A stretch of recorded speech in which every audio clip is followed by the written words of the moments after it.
on this 23rd day of September 2021. Please rise if you're able and join us for the Pledge of Allegiance.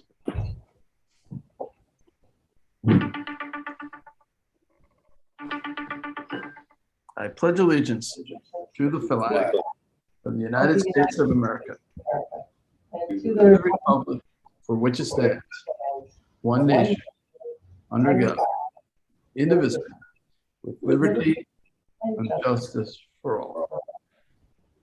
Please be seated. All right, Madam Clerk, would you please call the roll? Supervisor Schneiderman. Here. Councilwoman Lofstadt. Here. Councilman Martell. Here. Councilman Bouvier. Here. Councilman Schivoni. Present. All right, great. All right, so we're going to jump right in. We have a pretty dense work session, lots of things on the agenda today. But I think the most pressing probably is the pandemic still. So I'd like to sort of start with where we stand, what's the latest with the COVID-19 pandemic. So we have Ryan, our public safety director, as well as our COVID coordinator. Ryan Murphy is here. Ryan, can you just give us a quick update? Sure. Thanks, Supervisor. Really quickly, the current county COVID tracking numbers indicate that our 5-day average is about 18 new positives per day in the town, and I'll clarify that number in just one second. The hospitals are both indicating Southampton Hospital has 5 current COVID patients as of yesterday, with only one of those in ICU and thankfully not on a vent.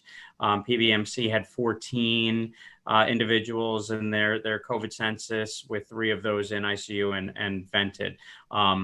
Those numbers are up from the lowest points that we were at, but they're not as high as we have been in the past. So they've also been holding fairly constant too. Our 10 to 20 range in terms of number of daily positives in the town has been pretty constant, and that 0 to 5 range as far as the hospital has been relatively constant as well. And I think in the case of both hospitals, the majority of individuals that we've seen in the last couple of months with regards to COVID patients that have been hospitalized, the majority of them have been unvaccinated individuals. So still obviously stressing the importance of getting the vaccine if you're able to do so. Any of the folks that are vaccinated individuals that are coming into my knowledge have not ended up being severe cases or finding themselves in ICU that they're sick, but the vaccine has helped them to avoid the severity that they otherwise would have experienced had they not gotten that.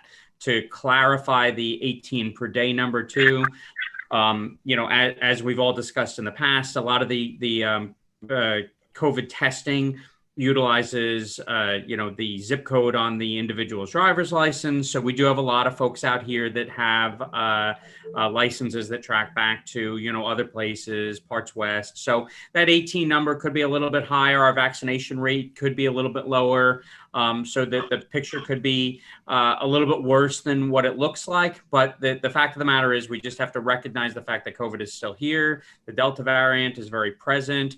COVID still needs to be a concern for people, and people should be acting, prudently, wearing masks when in large groups. If you're not vaccinated, certainly we have a rule in our town hall and town facilities that unvaccinated individuals need to be masked.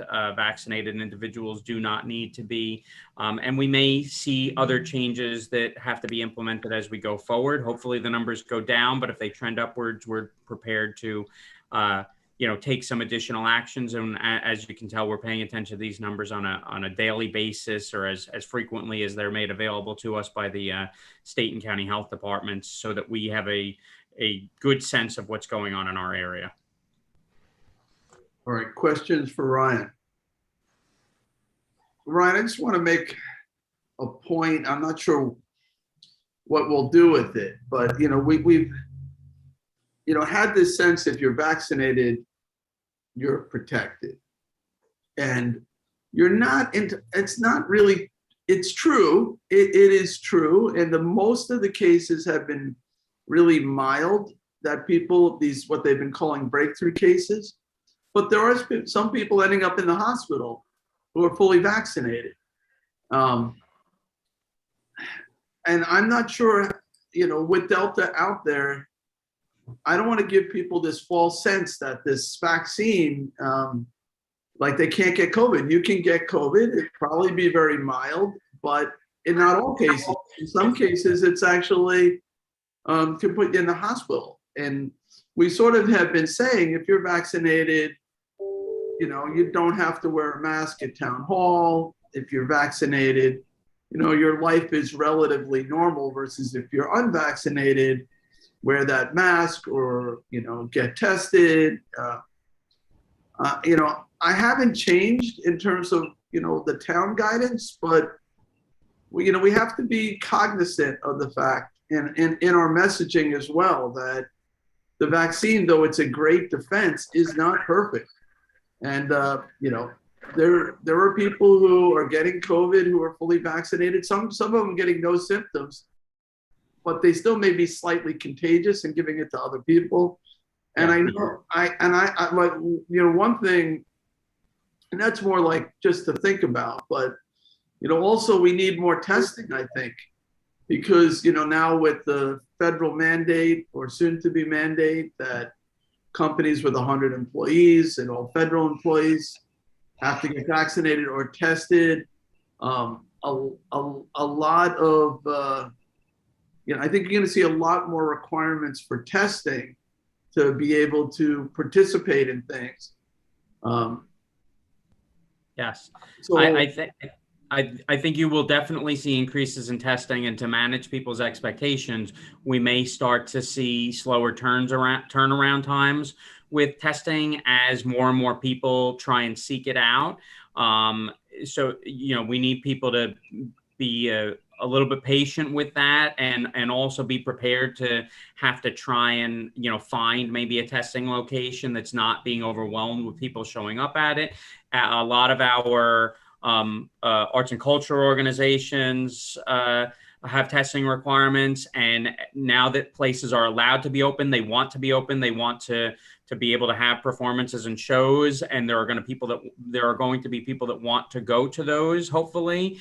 And they may, if they're not vaccinated, they may need to get a test to show proof before being able to enter. So that, plus the upcoming mandate from the federal government, once the rules are put in place on it for businesses and companies over 100 employees, we're going to start to see more testing demand. So that's something that folks should expect. But also, like you indicated, this vaccine, very similar to what I think most of us have understood of, like flu vaccines in the past. You get the flu vaccine in an effort to hopefully not get the flu, but the understanding is that you may still get the flu. You just might experience much lower symptoms, much less severity of a flu, but it's never 100% guarantee that you're not going to get it. And as new strands of the flu and stuff like that come out each year, they adjust the vaccine, but the virus, adjusts itself too as time goes on. And so that's what we see with Delta. And if we see other variants come up,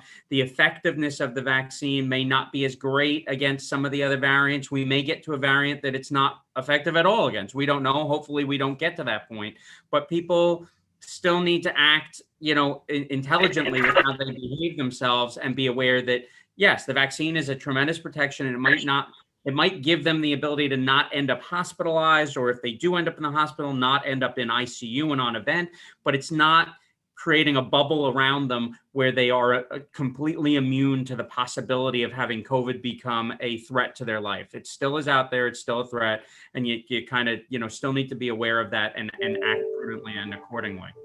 Ryan, where are there free testing sites right now?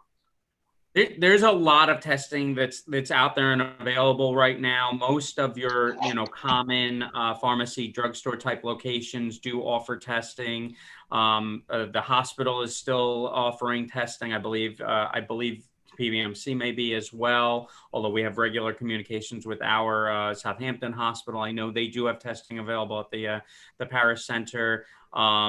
There are a couple other locations, I believe, in the village, the old ambulance barn. What is that, Heart of the Hamptons now or something like that? I think they have some testing that they're conducting there. So there are a variety of different places that you can go for testing. And there are also, at-home testing kits, although I will say that if you have to provide results of a test in order to get in someplace, typically an at-home testing kit is not sufficient to do that. It normally has to either be a PCR or a rapid antigen test with results that are printed out that indicate your name and when the date of the testing occurred on it. So at home is great for your own personal knowledge if you want to do something like that, but it's not normally satisfactory for meeting any kind of requirements for either travel or entry or anything like that. If you don't have insurance, though, are most of these sites, is there a price associated? I know I got tested early this week, and it cost $190. That's a lot of money for some people. So, are there free testing sites? I'm not sure whether the hospital is, still doing that, for uninsured or individuals that, don't have any other form of coverage. I think they may be. I don't want to send a slew of folks rushing right over there. I'm sure they won't appreciate that, but I think that they may still have some CARES Act funding that they might be able to put towards it or things like that. But anybody that does have insurance, I believe the federal requirement is that the locations that are administering tests, have to take insurance and not bill above that. At least that was the requirement, unless it's changed with some of the modifications to the emergency state that's out there right now. So I will do some checking on that just to find out for sure for you. And if we can get a list of locations that we can publish up on our website the way we had in the past, we'll get that back out there. All right, let me turn it to the board. Anybody have questions for Ryan? Ryan, we probably should think about opening up some more testing centers in the town of Southampton, and particularly for the population in the town that may not be able to pay for it. We would like them to have this knowledge as well. I'll speak with you offline about how we perhaps can do that. As far as the testing, the vaccinations, it was my understanding that we really needed to get to 80% nationwide to avoid some kind of mutation of the virus. And I think right now, where are we at? 65 or 60? And that's now. Yeah, as of today, the news was referencing, and it, varies between different reports. The news was referencing that we are somewhere nationwide around for eligible individuals, somewhere around the 70 to 75% mark. Locally, I can tell you that the state is reporting that our numbers in the town of Southampton are, greater than 80%. Which is good locally, but again, that backtracks to zip codes on driver's licenses typically. So we may have population out here who we may be either over or under that 80 to 85% number locally, based on whether people that came into the area who still have a primary residence elsewhere or haven't changed their driver's license did or didn't get the vaccine wherever they were before arriving in the town of Southampton. Right. Thank you. All right. Anyone else? All right. Thank you, Ryan. So the next item on our agenda is it's really the first item, is to go through the draft agenda for the September 28th meeting. And then we can give it to Sunday to publish. So you can all pull it up. This is a meeting, it's going to be 6 p.m. on next Tuesday. So we will do it via Zoom.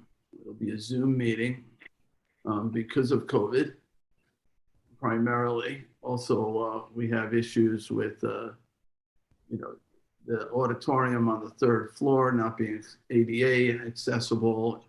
We don't really have a good uh, ability to record the meeting elsewhere.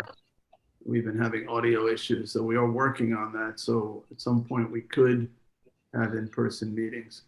So, but this will occur via Zoom, and there are a number of public hearings, 6 of them altogether. The first public hearing is on acquiring lands of Tracus Realty. Second is on considering acquiring lands of Camp Jerome. The next one is to look at acquiring or consider acquiring the lands of Jones and amending the CPF management plan. That's different than Camp Jerome. This is Jones. The next one is to a public hearing on accepting and the transfer and gift of a portion of the former NASA Council of Girl Scouts property in Hampton Bays to the Community Preservation Fund. That's the Girl Scout camp, and that's the caretaker cottage. That would be, we're considering, it's not part of the CPF acquisition, but we're considering it, giving it to CPF and letting them remove the house. The fifth one is a scoping session to facilitate preparation of the draft environmental impact statement. This is for the concern for independent living. That's a zone change, proposed zone change from R20 to MF 44, and an increase in density to 12 units for a 60 unit fully affordable housing complex. The next one is to consider wastewater treatment projects proposed for 2021 Community Preservation Fund, 20% water quality improvement. And then any questions on public hearings? All right, hearing none, we'll go to resolutions, and Councilwoman Lofstad, you have the first there. Town Board Resolution 2021-884 authorizes the supervisor to transfer ownership of dangerous dog Loki to Southampton Animal Shelter Foundation. I believe that the town attorney's office is still waiting for some documents, but they expect to have them in time for next week's meeting. So this should go forward.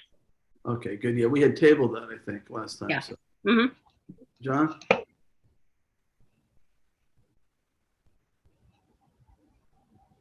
John Bouvier, you may be muted. I don't know. Councilman? Yes, I was muted. Town Board Resolution ID 38419, authorizing survey for Bidewee Home Association Incorporated of Suffolk County tax map as indicated on the resolution. PO 5.2 with Young and Young. Town Board Resolution 38421, authorize the purchase of asbestos abatement from 192 Branch Interior Services for 33 Bay Avenue. That's the house we're trying to take down, right? Tommy John? Yes, it is. Right down at the end of Bay Avenue to the left on the east side. So we have some asbestos there? We have some asbestos there. All right, can we, I mean, I've talked to Lisa Combrink about this because I've been hoping to get that torn down sooner than later. Maybe we could just put a fence around it, a temporary chain link fence, until we get it torn down. People don't really understand why it's still there. And obviously there's steps that we need to take, but maybe until it actually is torn down, maybe we could just protect it, because it seems to be an attractive nuisance over there where people go onto the property, they graffiti it. So I'll talk to Lisa about it. Yeah, I will too. And these are the important, first steps before it gets damaged, or before we disturb the site. Okay, Julie? Town Board Resolution ID 38373 authorizes the supervisor to execute a contract extension with LK McLean Associates, PC, for professional engineering services for Shinnecock Commercial Dock Capital Project Design. Town Board Resolution ID 38416, authorize the supervisor to sign a contract with LK McLean Associates, PC, for professional services related to the installation of the new IA sanitary system at the Flying Point Beach. Could you just hold on 1 second? They're going back to the Julie's resolution. So we're bringing in McLean for the commercial dock there. Do you know how extensive the project is that's left? Well, this is just a time extension, but I believe that there's some sinkholes around the bulkhead. I believe that's what this for, but I can double check. This is $100,000 in engineering. It seems like a lot of money unless it's $1 million type of project that they're preparing for. So maybe we could just get some more information on that. I will. All right. So Julie, you're back up with 38409. Town Board Resolution ID 38409, declare items surplus and authorize disposal. So we're getting rid of the pool table? What are we Yep. doing? All right, 38410 accepts donation for Southampton Town Police Department. This is a $2,500 donation from Robbins Island Foundation and a $10,000 donation from our friends at the Greek Orthodox Church. This is from the Blue Dream event that they had, and they're donating $10,000 in proceeds to our police department. So we're very appreciative of that. 384 allocation of 2021 mortgage tax receipts and ARPA coronavirus federal grant to the police fund. So this is taking some of that COVID money and transferring it into the police fund. There was a lot of obviously overtime associated and other expenses that the police fund cost center got hit with. So this is 567,891. Andy, I'd like to co-sponsor that along with the previous resolution. Okay, Thank you. Okay. I guess we're transferring. Got it. Let's look at it for a second. Yeah, there's two different funds being transferred in, some mortgage tax and some COVID money. I think it's totaling about $1 million. All right, 38418 amends 2021 budget for various departments. 38417 amends the 21 to 25 capital budget for the Shinnecock commercial dock improvements. So it is a total budget of 1.451088.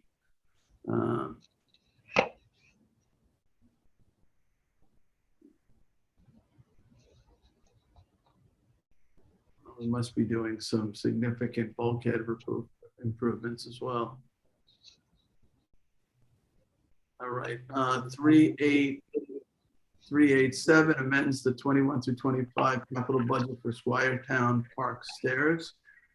Oh, that's good to see. So it looks like we're moving forward with rebuilding the stairs at the Girl Scout camp. Those have been unusable for a long time. So that's good, and that's going to come out of CPF.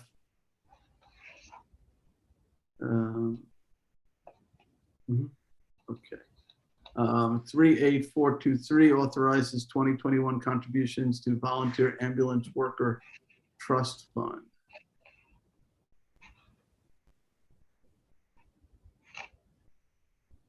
$38,385 authorizes closure of capital projects.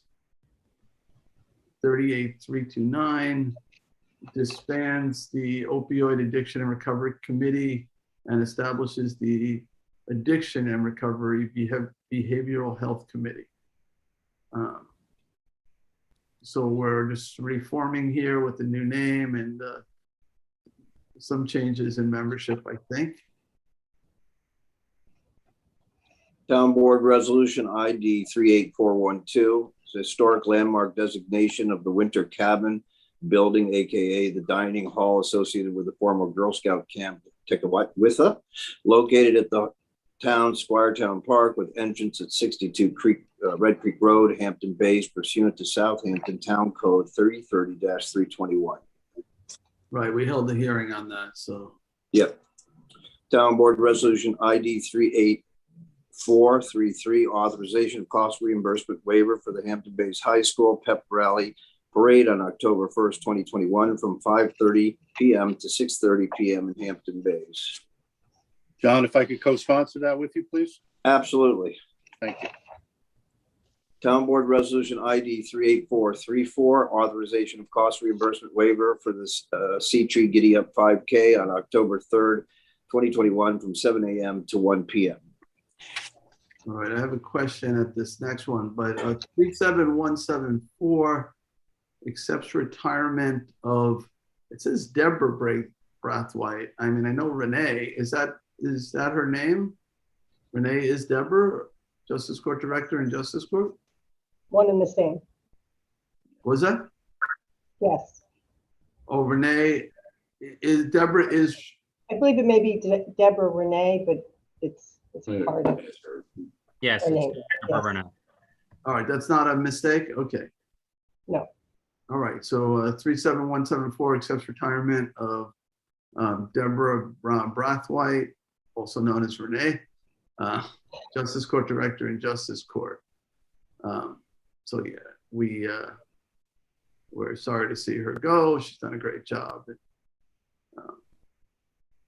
We'll be wishing her well on Tuesday night, and we have already selected somebody to replace her.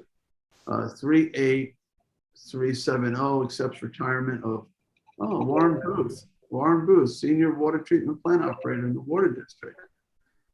Yeah, Warren's been there a number of years as well, so we certainly will wish him well. And then 38374 terminates employment of an automotive equipment operator, Highway Department.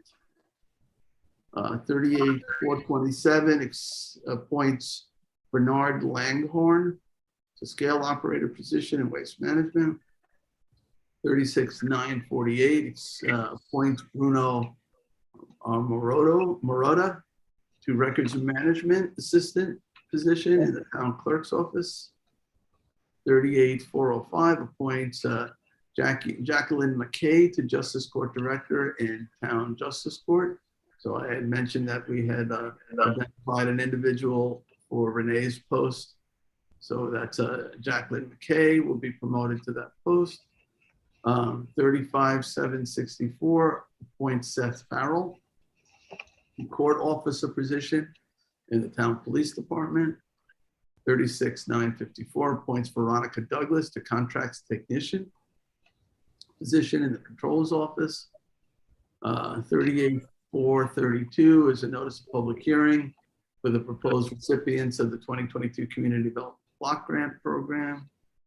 36358 is a public hearing notice on a local law amending Chapter 330 zoning of the Southampton Town Code with the addition of Article 14, Cultural Resources Protection Overlay District. We're going to be discussing this in work session. And forwarding ahead, let's see, we have, John, you have the next one. Yeah, I'm trying to get through it. Page 37. Thank you. Town Board Resolution ID 38431, recall and amend road review application for John Deegan. Suffolk County tax map as indicated on the resolution, situated North Sea, is accepted.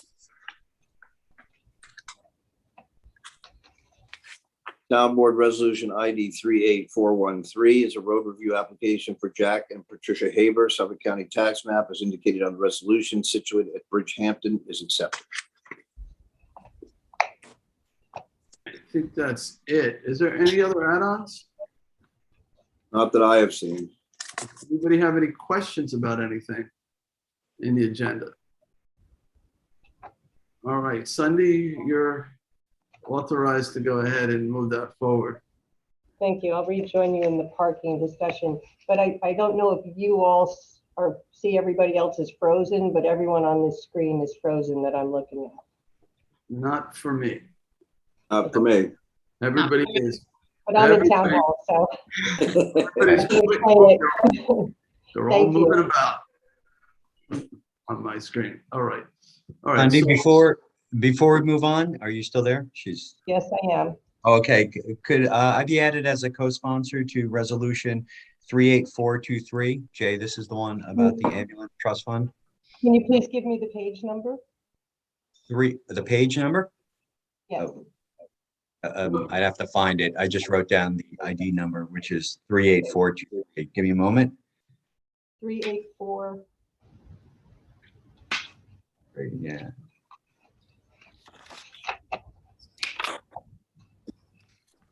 And What does the resolution have to do with again, Tommy John? this is the trust fund for the ambulance districts. Oh, okay. Okay, well, we'll find it and I'll add you. Okay. I'm scrolling through it now. Thank No you. problem. It Okay.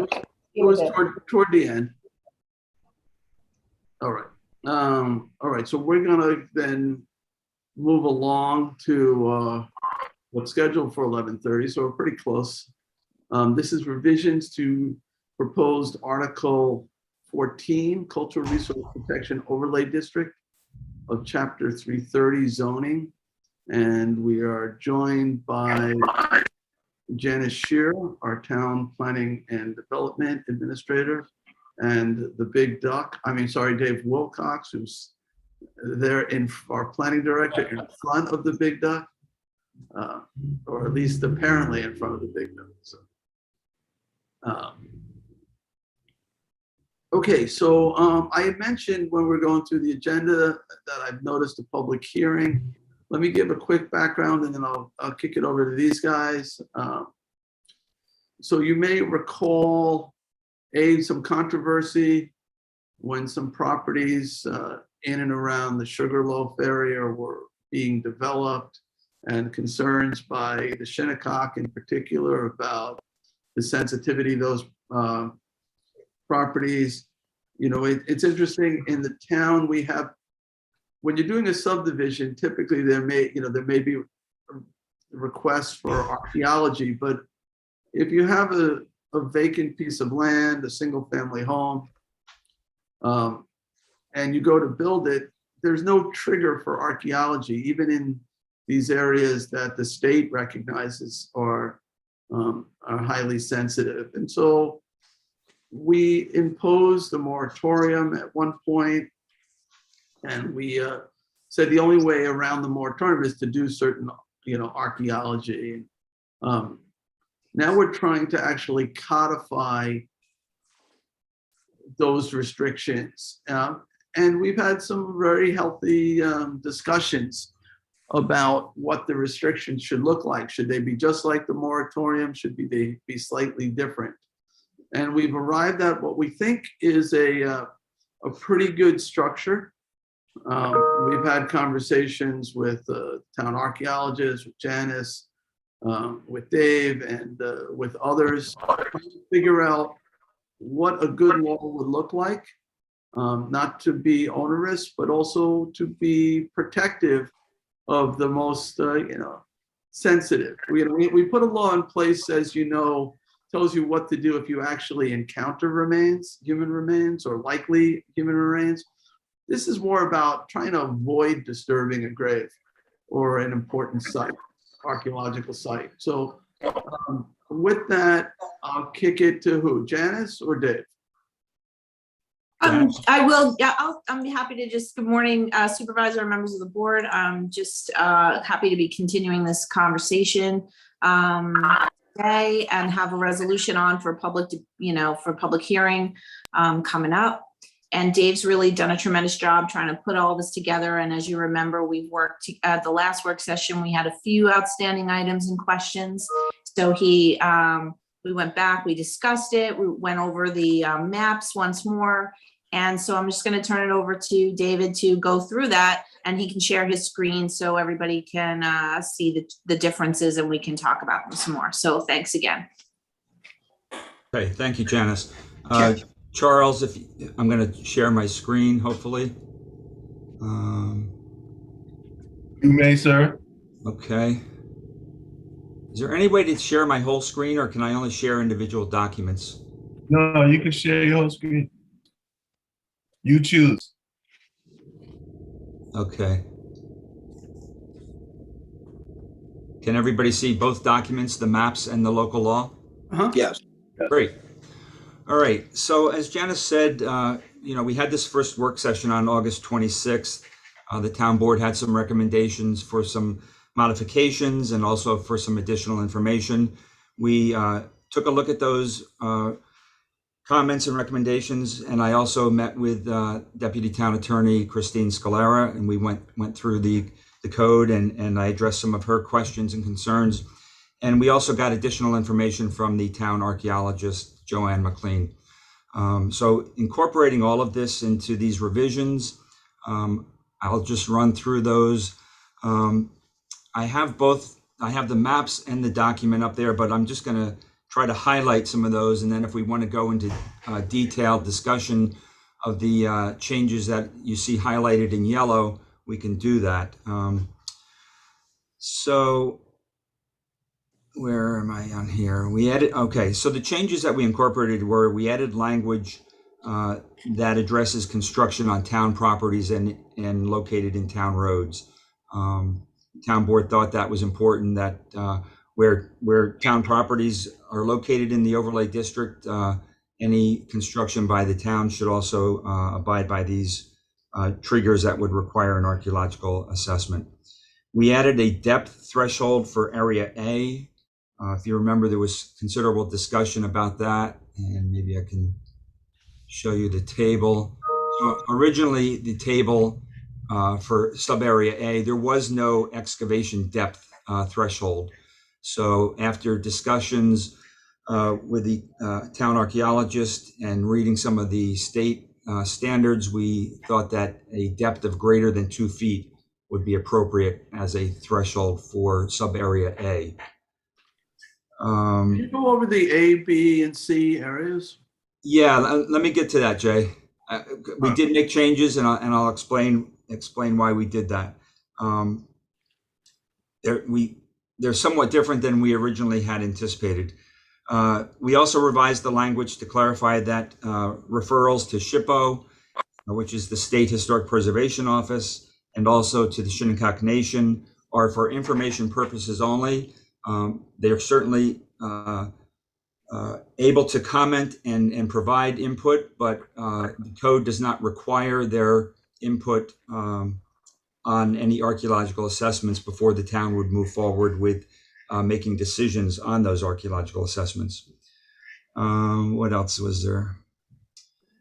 Okay, so the overlay districts, as noted, we originally had 4 sub areas, and each sub area had varying degrees of disturbance thresholds that would trigger the need for a cultural resource investigation.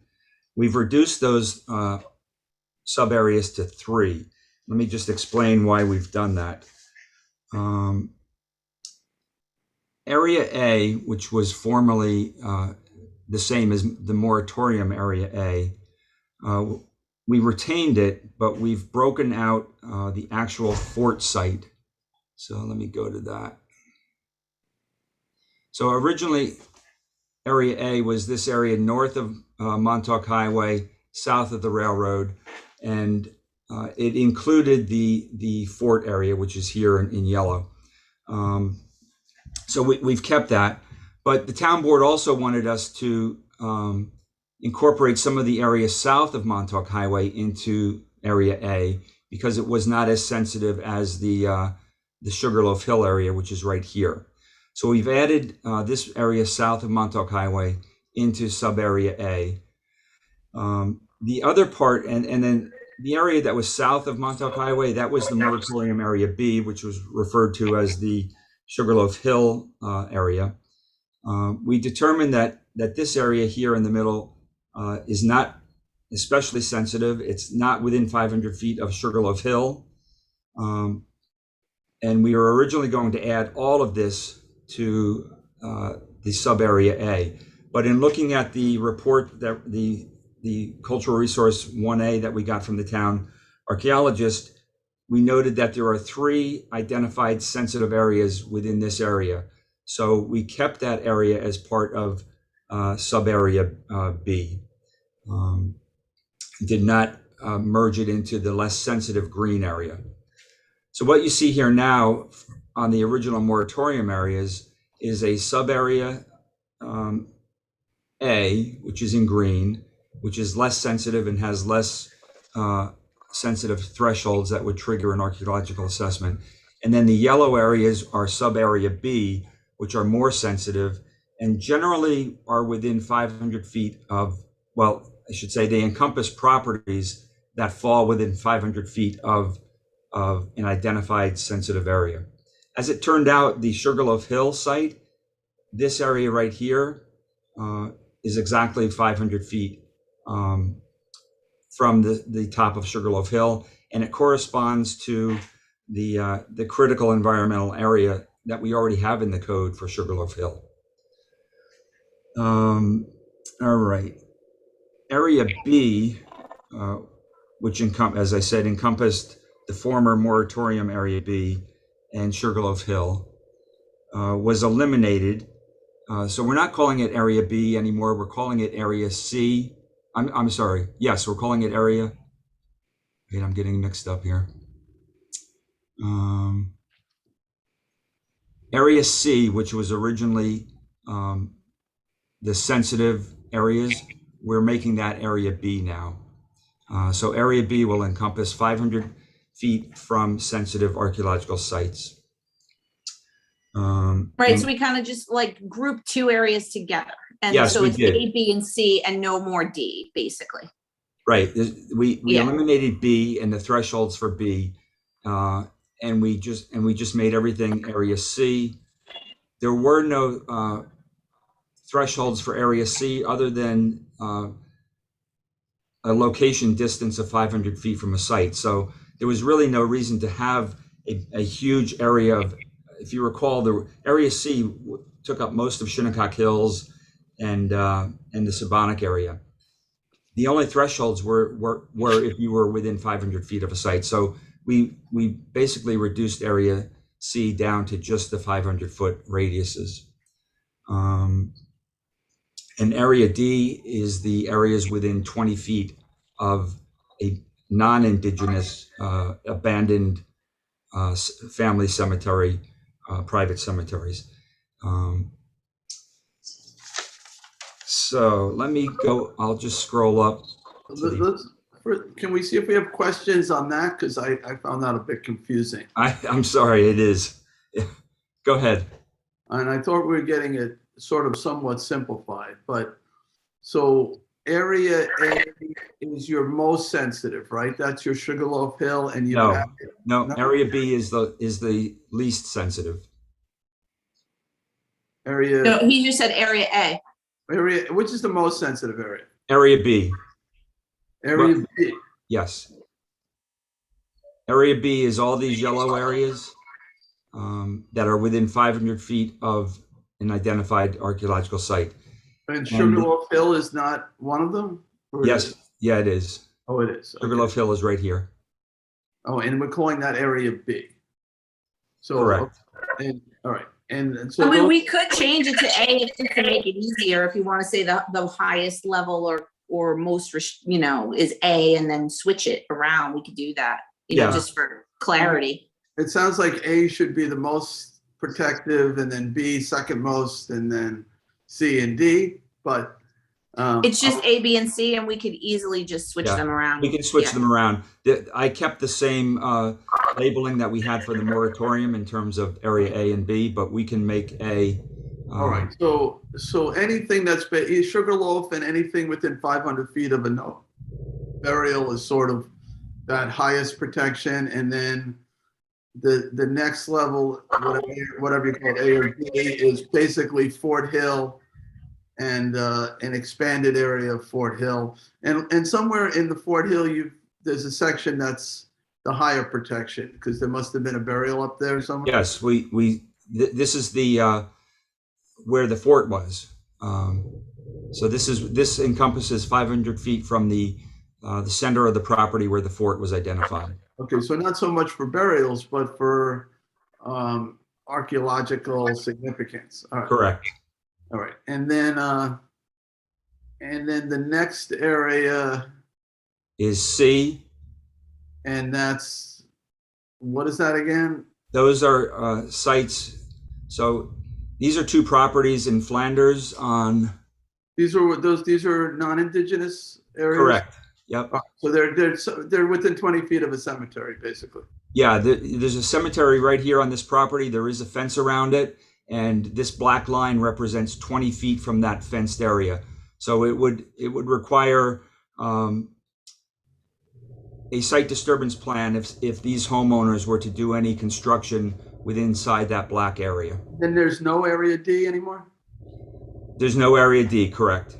Okay, all right. I think I'm following. Anybody else before we move on? Yeah, I just, there's some more, I'm not going to go by color. I'm just going to say they're the more sensitive, and they're not just in the Shinnecock Hills area. I see Comrade Point and Hampton Bays and a couple others. You broke up a little bit, Julie. What was that again? So the most sensitive areas, I see that they're not just in Shinnecock Hills. There's some, for instance, there's one in Comrade Point and Hampton Bays and a couple others around. Yes. Okay. So it's not only in Shinnecock Hills, is my. That's correct. The phase 1 archaeological investigation that the town had the town archaeologist prepare, it did a literature search of all past archaeological reports, and it identified locations that had been studied in the past in those archaeological reports, and identified which ones were sensitive and should require further investigation. Thank you. So Dave, that's like the some of cemeteries that are in Eastport. No, the private cemeteries, those were not included in the archaeological report that the town archaeologist prepared. But what you're referring to, John, is the town's historic cemetery list, and yeah, we pulled out the ones that are on private property that are not currently being operated as cemeteries and not owned by the town as historic cemeteries. So that those would be encompassed in Area C. Okay, great. Thank you. I can scroll through those if you want to see where they are. No, I saw the report and I was actually glad to see that. So I appreciate that. Thank you. Okay. So Dave, those other properties that have been they're included in yellow, is that correct? Like the Comrade Point? Correct. So can you go over again now what that means how does that affect the property owner when they're planning on doing something on their property? Okay, so most of these lots are already built on, but because of the high sensitivity of the site, any disturbance at all on any of these properties in yellow would require a site disturbance application to be submitted. And if that site disturbance plan, actually, hold on a second.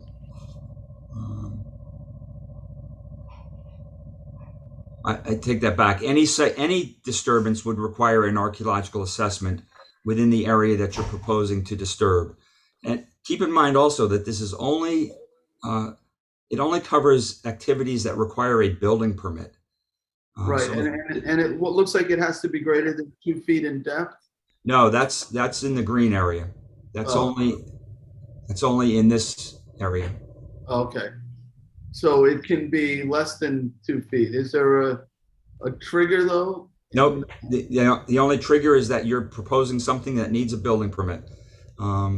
If that building permit doesn't require any excavation, then you're not going to have to do an archaeological assessment. But if it does, you're going to have to do some archaeological assessment, even if it's a shed you're putting in or a garage or pool. Correct. Okay. Yeah, we didn't set any depth or volume thresholds for that. And Okay, this was what was in the original proposal that we had at the first work session. There were no thresholds for that area. It was just if you were doing any disturbance within 500 feet, you had to do an archaeological assessment. okay.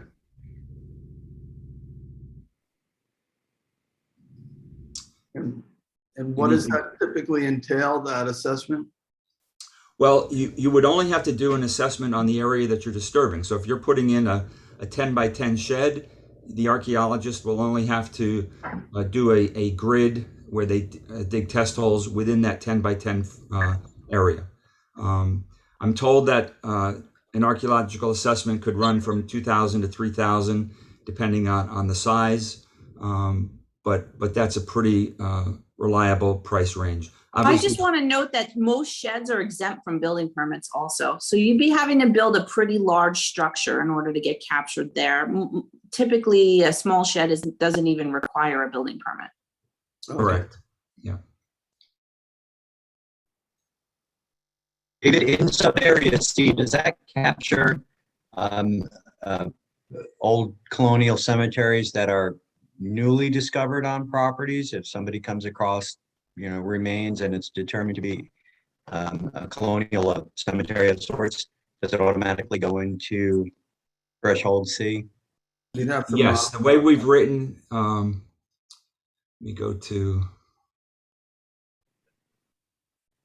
we have, where is it? Yeah, you have that written in. I saw it just. We before. wrote it in that if future investigations reveal either indigenous burial sites or indigenous archaeological sites or non-indigenous cemeteries, they would be added to the overlay district. In their proper category or designation for you? Okay. Yes. All right, thank you. Would we have to do some kind of local law to add it, or is it on some automatic process? No, I believe you can confer with the town attorney's office, but I believe we would have to do a local law to I would think so. add that. Yes, To amend it, because you got to amend the map. correct. There would be a local law directing that the map be amended to pick up the added area. Okay. Other questions? So if somebody in the process of doing the archaeological assessment, well, did we establish the standards for that assessment? I think we did, right? Yes, the standards are spelled out by SHPO, and the local law references SHPO as the source for the standards that have to be used in the archaeological assessment. No, who determines whether that archaeological review is sufficient, if that it's met the standards? Is that somebody in the planning department? Yes, Okay. that's how it's done. When the planning board requires assessments on subdivisions, the planning staff reviews the reports. They review the recommendations of the archaeologist, and they make a recommendation to the planning board on whether those recommendations appear to be valid. Right. And so it could lead to additional site work, right? If that first review sees some things that are significant, then you go on from stage 1B to phase 2? Yes. Stage 2? And we would rely on the recommendations of the professional archaeologist who prepared the report. I would say 90% of the reports that the planning board gets, the archaeologist finds that no further investigation is necessary. And that's even on sites where they have found arrowheads or tools. If the archaeologist felt that the finds were very significant, they would recommend a more detailed excavation of the site to see how extensive the artifacts are. Okay. Because I know there's a balance here, right? Because, we don't want to disturb important things that we can learn from, and we certainly don't want to disturb burial sites. At the same time, we don't want to create a process that is so onerous to the homeowner that they just can't get through it, or so expensive, you know. So it sounds like you have something that is reasonable, that protects what's supposed to be protected without unduly burdening the homeowner. Correct? I would agree with that. All right. But I mean, it's your code. You direct us to, you know, No, I how you understand. want it written. But I do believe that it does fairly balance the needs of the protection of the resources with, you know, the property owners. I would agree with that too, that assessment, because this is a known process. You know, this is what the state requires of archaeological professionals. So we have an established standard. We've figured out a way to do this and make it relatively painless so that someone, you know, if they need to, they get the report, we'll review the report in short order, give it back to the building department, and then they can have their permit and go on, assuming there's nothing there. And what's the distinction with the green area? That's what, only new home construction? The green area would be any excavations greater than 2 feet or excavation of greater than 50 cubic yards or a new house. So if you're doing a new house, you're going to have to do an archaeological assessment within the footprint of the house. If you're not doing a new house, but you're digging a pool and it's greater than 50 cubic yards, you're going to have to do an archaeological assessment on the footprint of the swimming pool. So we're not talking about extensive areas of assessments. Within the footprint of a pool, there might be 4 test holes. So how does that work with infrastructure to support that construction? Let's say somebody needs to bring electrical into that construction site, that assessment includes the infrastructure access to whatever improvements are being proposed, correct? Correct. The first step that an applicant has to do is submit a site disturbance plan. That site disturbance plan has to identify where utility lines would be trenched, and obviously if they would be greater than 2 feet probably, so they would have to do an archaeological assessment along that trench line. Yeah, that was the impression I was left with reading this, so I like this plan. So thank you. Welcome. That's a lot stricter than the moratorium for that Fort Hill area. The Fort Hill area was only new homes.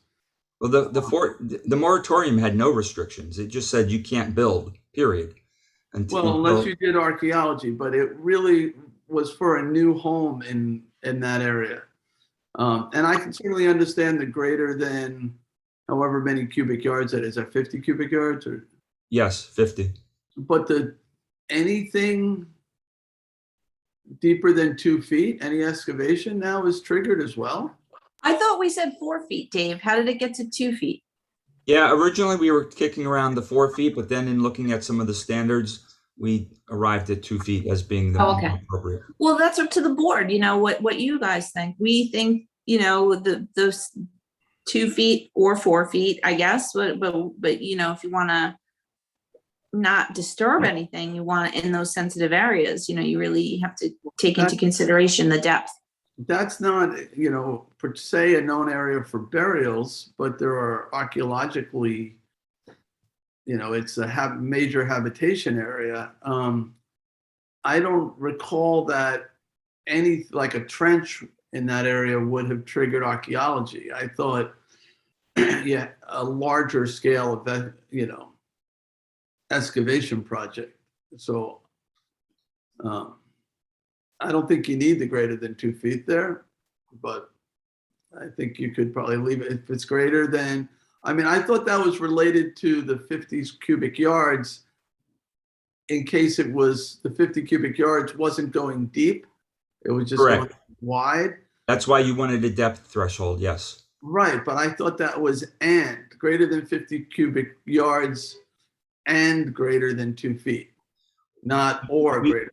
We can make that way. These thresholds were set up to be not ands, they're either you meet one of these thresholds or you meet another one, but we could certainly make this greater than 50 feet and greater than 50 cubic yards and greater than 2 feet. We could do Yeah, that. that's the way I understood that. Okay. That makes sense to me. Okay. So then that would make Even 30 cubic yards. project would have to be bigger for them for this to kick in with the and, am I correct? Yes. Well, you can lower the 30 cubic yards. I mean, it's 50 cubic yards down to 30 cubic yards, but deeper than 2 feet. So 30 cubic yards and greater than 2 feet. So if you were doing 100 cubic yards, but you were only 1 foot deep, you would not have to do, Right. which makes sense because you're not likely to encounter or disturb artifacts if you're only going 1 foot deep. Well, how on the habitation artifacts? See, the Fort Hill area isn't really known for burials. It's more known for habitation. How deep is that stuff? Probably not that deep. It wasn't that long ago.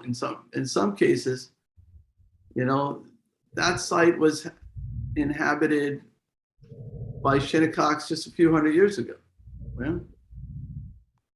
Yeah, That's but correct. I understand it that 2 feet was a recommendation of the town archaeologist, correct, Dave? No, it comes out of some literature that we looked at, standards for doing archaeological assessments. Okay, so essentially the same thing. So what's driving my concern just a little bit is trying to think 20 years into the future. If we begin to put in sewage treatment areas and things like that, cluster systems, the access to that, and those depths, that kind of construction in order to support a neighborhood that may want to go onto a cluster system. So I think this covers that pretty well. I think this is too heavy of a trigger. Sorry. I mean, and I'm sponsoring this law.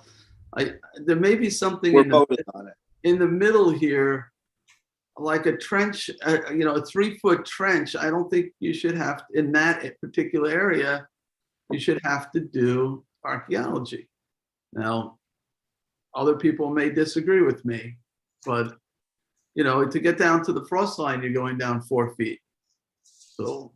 Well, but you don't know what you don't know until you find it. That's the only. I know, but to require somebody to do archaeology now because they're burying an electric line that wasn't my intention in that area. If it was close to a burial, that would be different. Greater than 2 feet, it just seems to me there ought to be a cubic yard associated with that. So not just greater than 2 feet, but, Well, that's part of the problem, right? In the perception of it, because if you have a 100-foot line from, to an IA cluster system, that may well exceed that threshold just in sheer volume. what if we said 20 cubic yards greater than 2 feet? Something like that. So if a contractor is using a trenching tool and the trench is 4 inches wide, that's a big difference than a trench that's 18 inches wide at that depth. Yeah, and there's a big difference between laying in electrical infrastructure and piping for sewage treatments. Bear in mind, though, this is just one particular green area that is known for habitation, not known for burial. True. So if it was in the burial area, I would feel differently. But I think that, how do people feel about leaving it 2 feet at 20 cubic yards? So 20 cubic yards, 2 feet depth, and 50 cubic yards regardless of the depth. So that would cover, let's say somebody putting in a tennis court, maybe, if they had to go down 2 feet. If that's where the habitation information is contained, it's usually pretty close to the surface, Dave. if there's an old fort back there and there are things to be learned, it's going to be close to the surface, I think. Relatively close, yes.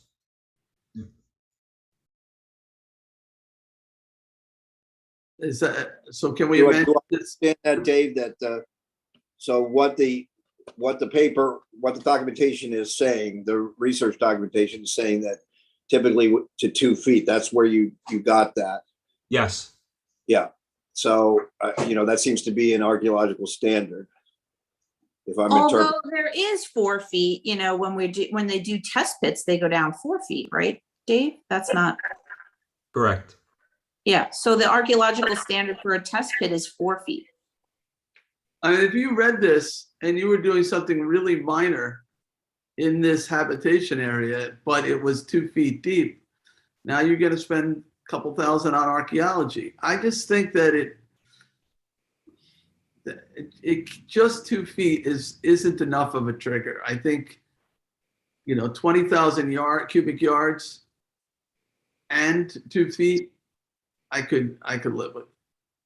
And 50,000 cubic yards, you wouldn't even have to go down 2 feet. It could be less than 2 feet.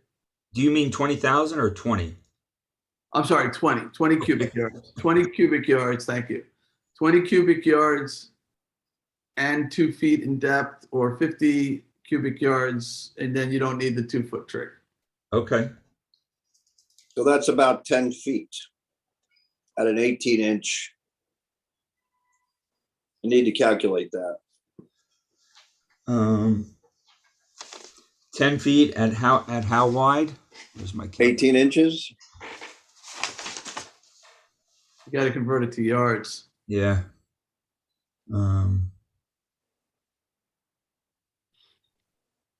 So 18 is I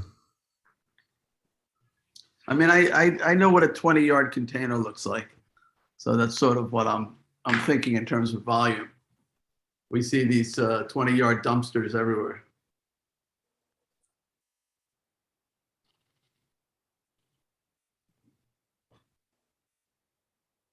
yeah, I can't calculate it that quickly. Hold on.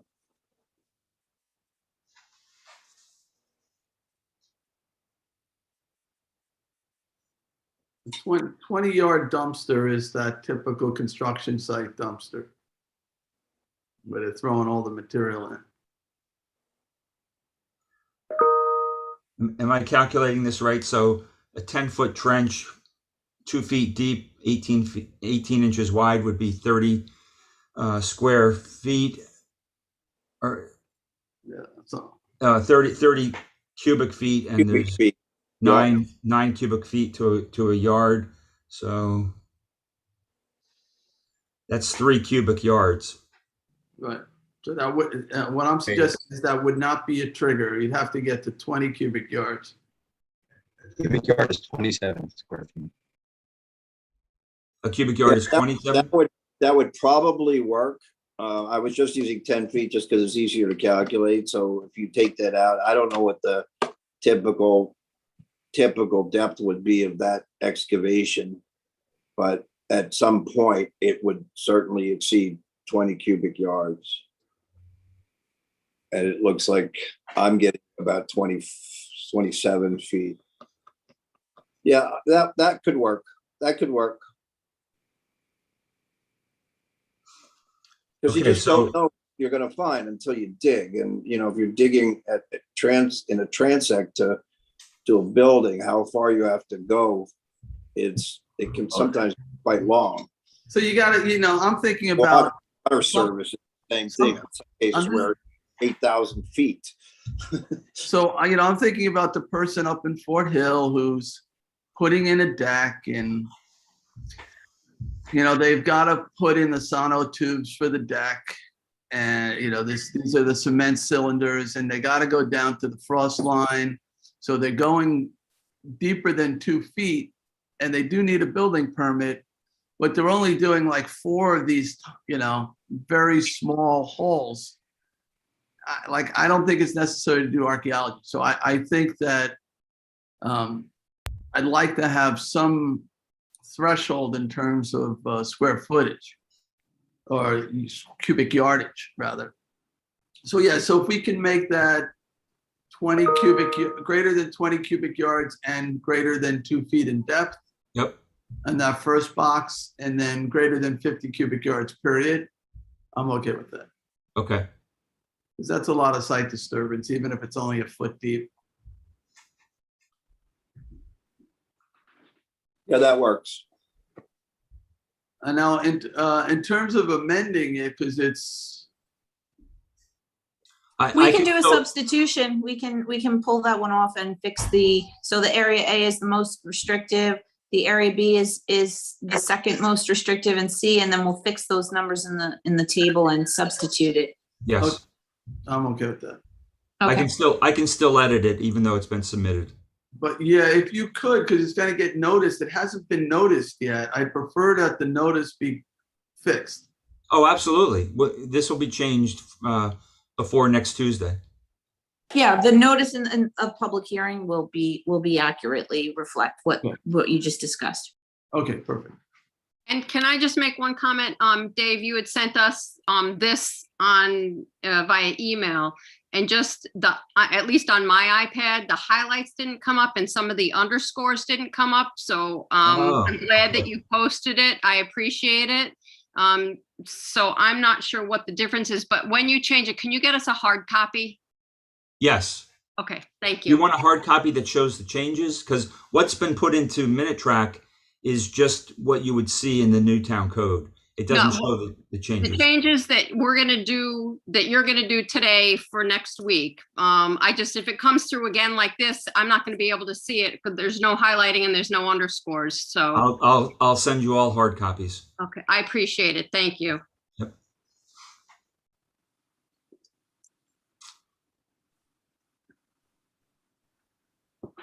Anything else? Anybody else? All right. Yeah, thank you guys for the work you've been doing on this. You're welcome.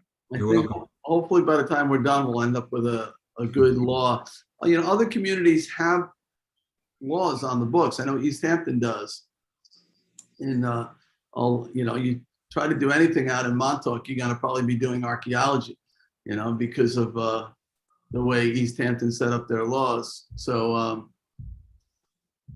I think we've been trying to find the right balance to protect both the homeowners and the, Native American community out here. So, it's not easy, but hopefully we'll get it right.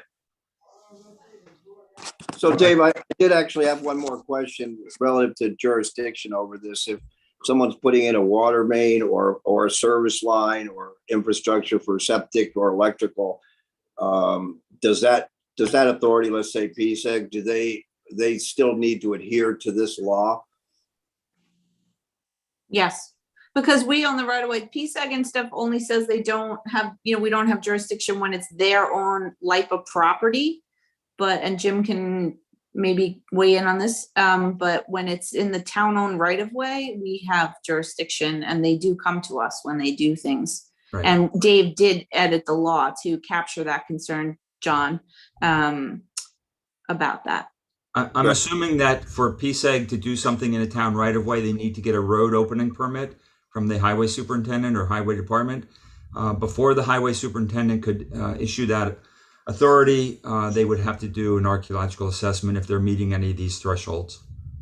Okay, and the same would apply to Suffolk County Water, obviously. So, all right, the public should know that when we're discussing this. And you'll see that highlighted in the update it starts to talk about under site disturbance plan, any work performed on town-owned land or town streets right of way, et cetera, that will be required. So we capture it there. Absolutely. Thanks. And all the PSEG LIPA projects that are affecting any interest that town has, they certainly come to us for any approvals needed. Well, yeah, no. Unless it's on their own property. Right, if it's not on our property, then that's a different story. But if it's located on our property, or if we have right, an easement of any time. Whether it's a fee interest or if we have an easement, then they do come to us. But Yeah, I mean, we just have some strange sort of patchworks and jurisdictions and easements, and that was not knowing what all those are. I just wanted to talk about that, but thanks. sure. Any other questions? Okay, thank you, guys. Thank you. Thank you. Have a great day. You too. Okay, let's move on to our next topic here. Just have to find it. Anybody have the agenda in front of them? Yeah, it's the beach parking management systems. All right, thank you. All right, yeah, I just found it too here. So your beach parking management systems, we are almost on time. We're still about 2 minutes behind. So we have, do we have Kristen Doulos? Yes, he's in. He's coming in. Okay, beautiful. And Gerald Giosa, Level G Consulting, is he here? He is coming in too. All right. And you may have been emailed a PowerPoint on this, but I'm imagining that's going to be screen shared as well. Yes. Okay. All right. There's Gerald. There's Kristen. So, Kristen, do you want to introduce this topic and then we can go to the PowerPoint? Sure. And well, we've also been working with Councilman Martell on this. So Rick, did you want to say something first? Oh, okay. Yeah, just a quick introduction. We have been reviewing the current parking system. We recognize that it may be time to look at ways to upgrade our permits and parking practices, to streamline the process, to improve efficiency, streamline management, and in the end, hopefully maximize our profitability. So the presentation today will give us some options. Gerard and Kristen have been working with a number of other people on the presentation just to see what our options may be as we move forward. I think we're joined by Scott Horowitz too. Scott, are you on for this conversation about parking? Yes, I am. Okay, excellent. All right, so Kristen, thank you, Rick. Back to you, Kristen. Sure. I did invite some other staff members from other departments, so they may be on standby in case we have any questions for them, because depending on what direction we go in with finding some new solutions, it is going to touch various departments, including the police department, code enforcement, the town trustees, our IT department, our justice court potentially. So we've had a couple of meetings interdepartmentally with those folks. I've had some conversations with Scott as well. It's something that it can be done in various ways. I don't want to get too much in the weeds because you will see a lot of this information in the PowerPoint. I'm sure you'll have questions. But, it is going to require some comprehensive efforts between departments to really maximize the benefits, depending on which way we go with it. So we initially really started looking into this when we've been on an unsupported back-end software system for a couple of years now called Beach Track. That's the system that keeps the auditing and inventory of all those physical permits that we sell. And so it's one of those situations where it could potentially crash at any time and there really wouldn't be any updates for it or ways to continue to use it. So, that was something that one of the things that spurred us to think do we want to keep with this current type of system? That software was kind of custom tailored to the way we specifically do our permits. So there's really nothing exactly like it out there. Also, with the implementation of selling permits online this year as an option, we learned that, a lot of people were willing and happy to buy their permits electronically online. So about 30% of our permit sales this year were through the online system, where we verified residency and then mailed back a physical permit. So that's sort of just a brief introduction. There's a lot of information you're going to hear. This is a very broad overview.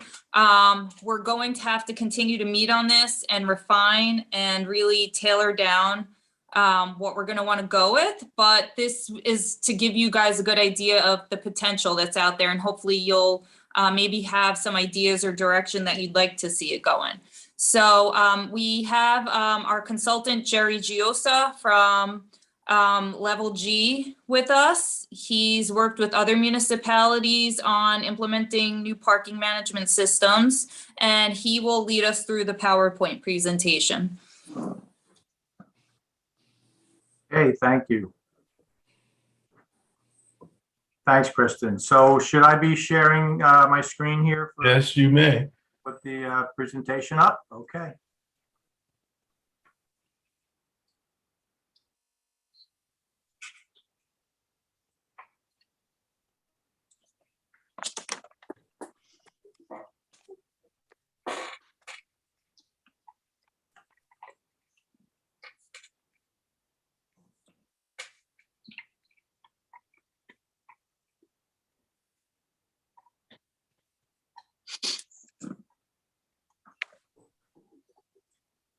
Okay, how does that look?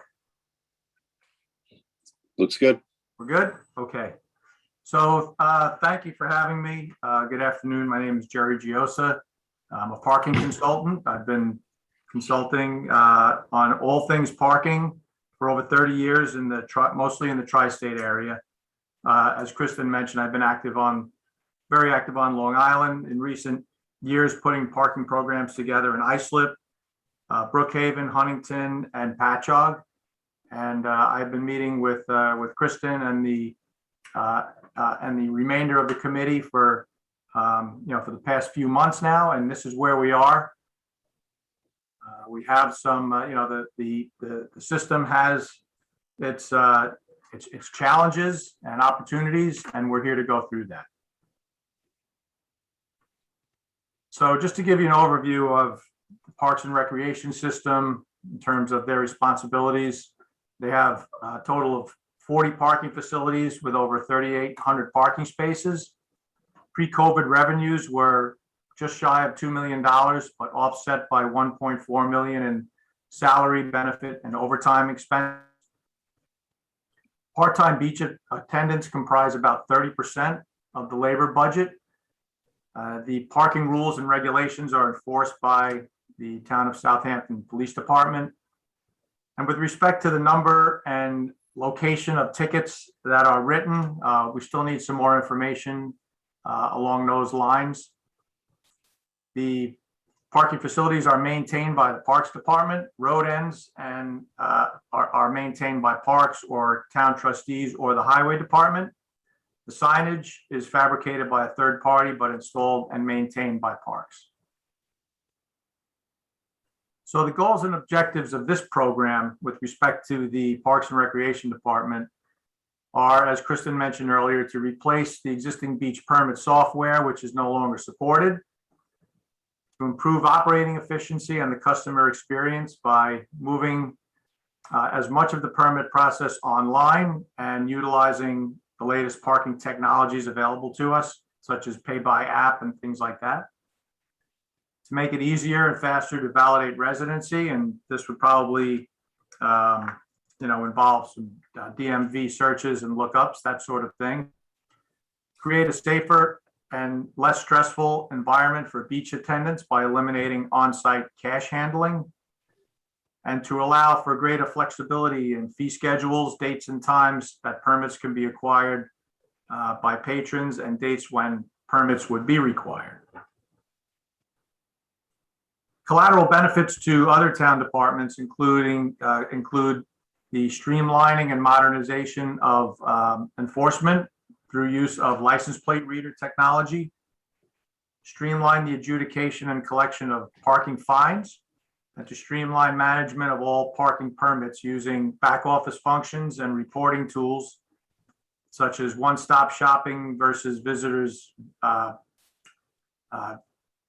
going to various departments to purchase one permit here or another permit there. Respect to the parking system, there are 3,860 spaces. 69% of them, or over 2,600, are located at our 8 main beach facilities: Tiana, Ponquag, Foster, Sag Main, Flying Point, Pikes, Mecox, and Scott Cameron. The remaining road ends and parks and other facilities comprise about 31% of the system, or about 1,200 spaces. So you can see that, you know, the main beach facilities are represent the lion's share of our coverage in terms of parking. So, of course, our stickers and permits are needed at all of the facilities, but we do have 6 facilities where you could purchase a daily permit. And that puts it in another category because it's a different form of access and revenue control. So the six of the 8 main beach facilities that sell daily permits are Tiana, Ponquag, Long Beach, Sag Main, Pikes, and Mecox. With respect to sales and revenue, we sell 4 types of permits. There's the seasonal resident permit, seasonal senior permit, seasonal non-resident permit, and daily permits. And the daily permits available at those 6 facilities that I just described. Interesting to note here, you can see the impacts of COVID in 2020, where our daily permit sales dropped significantly, and the revenue from that category also dropped. But we definitely rebounded here in 2021. These numbers are recently obtained. Another interesting thing to note here is the green bar here, which is non-residents. They comprise 12% of our sales. Excuse me. But in terms of the revenue that they produce, it's about 30%. Can I ask, maybe this is a question for Kristen, but we only do daily passes at 6 beaches. Is that because of we have attendant booths there? That if we have an automated system, we could allow daily pass parking at additional beaches as well? Well, the 2 that we don't sell it at, one is Scott Cameron. It's an extremely small lot. And it was also a deeded beach for residents. And Flying Point, which also has some restrictions on it, but is also a lot that fills with resident permits. So, but yeah, I mean, there could be possibility for other lots, to come into the picture. Maybe like Sandbar Beach or Hot Dog Beach. Do we do dailies at Long Beach? Yes. Oh, that's one that we do. Okay. Yeah. It just seems like if the reason is because we don't have attendance, then maybe if we automate it, we could, because it seems like that's a big chunk of revenue from the dailies. For just only 6 beaches, we're picking up a decent amount of revenue on them. Well, I think where it stands to give you additional revenue is I don't really foresee going really much beyond the 6 major beaches that we already sell dailies at. But where you can capture more revenue is after hours when no staff is currently on duty, because now there would be a mechanism for people to purchase a permit during those hours via an app or some other electronic way. And also in the shoulder seasons where we're currently not capturing any revenue because, again, we don't have any staff on duty. So I think that you can extend the seasons and the hours out. Maybe you make different fees associated with those times because you don't have the amenities open and you don't have lifeguards.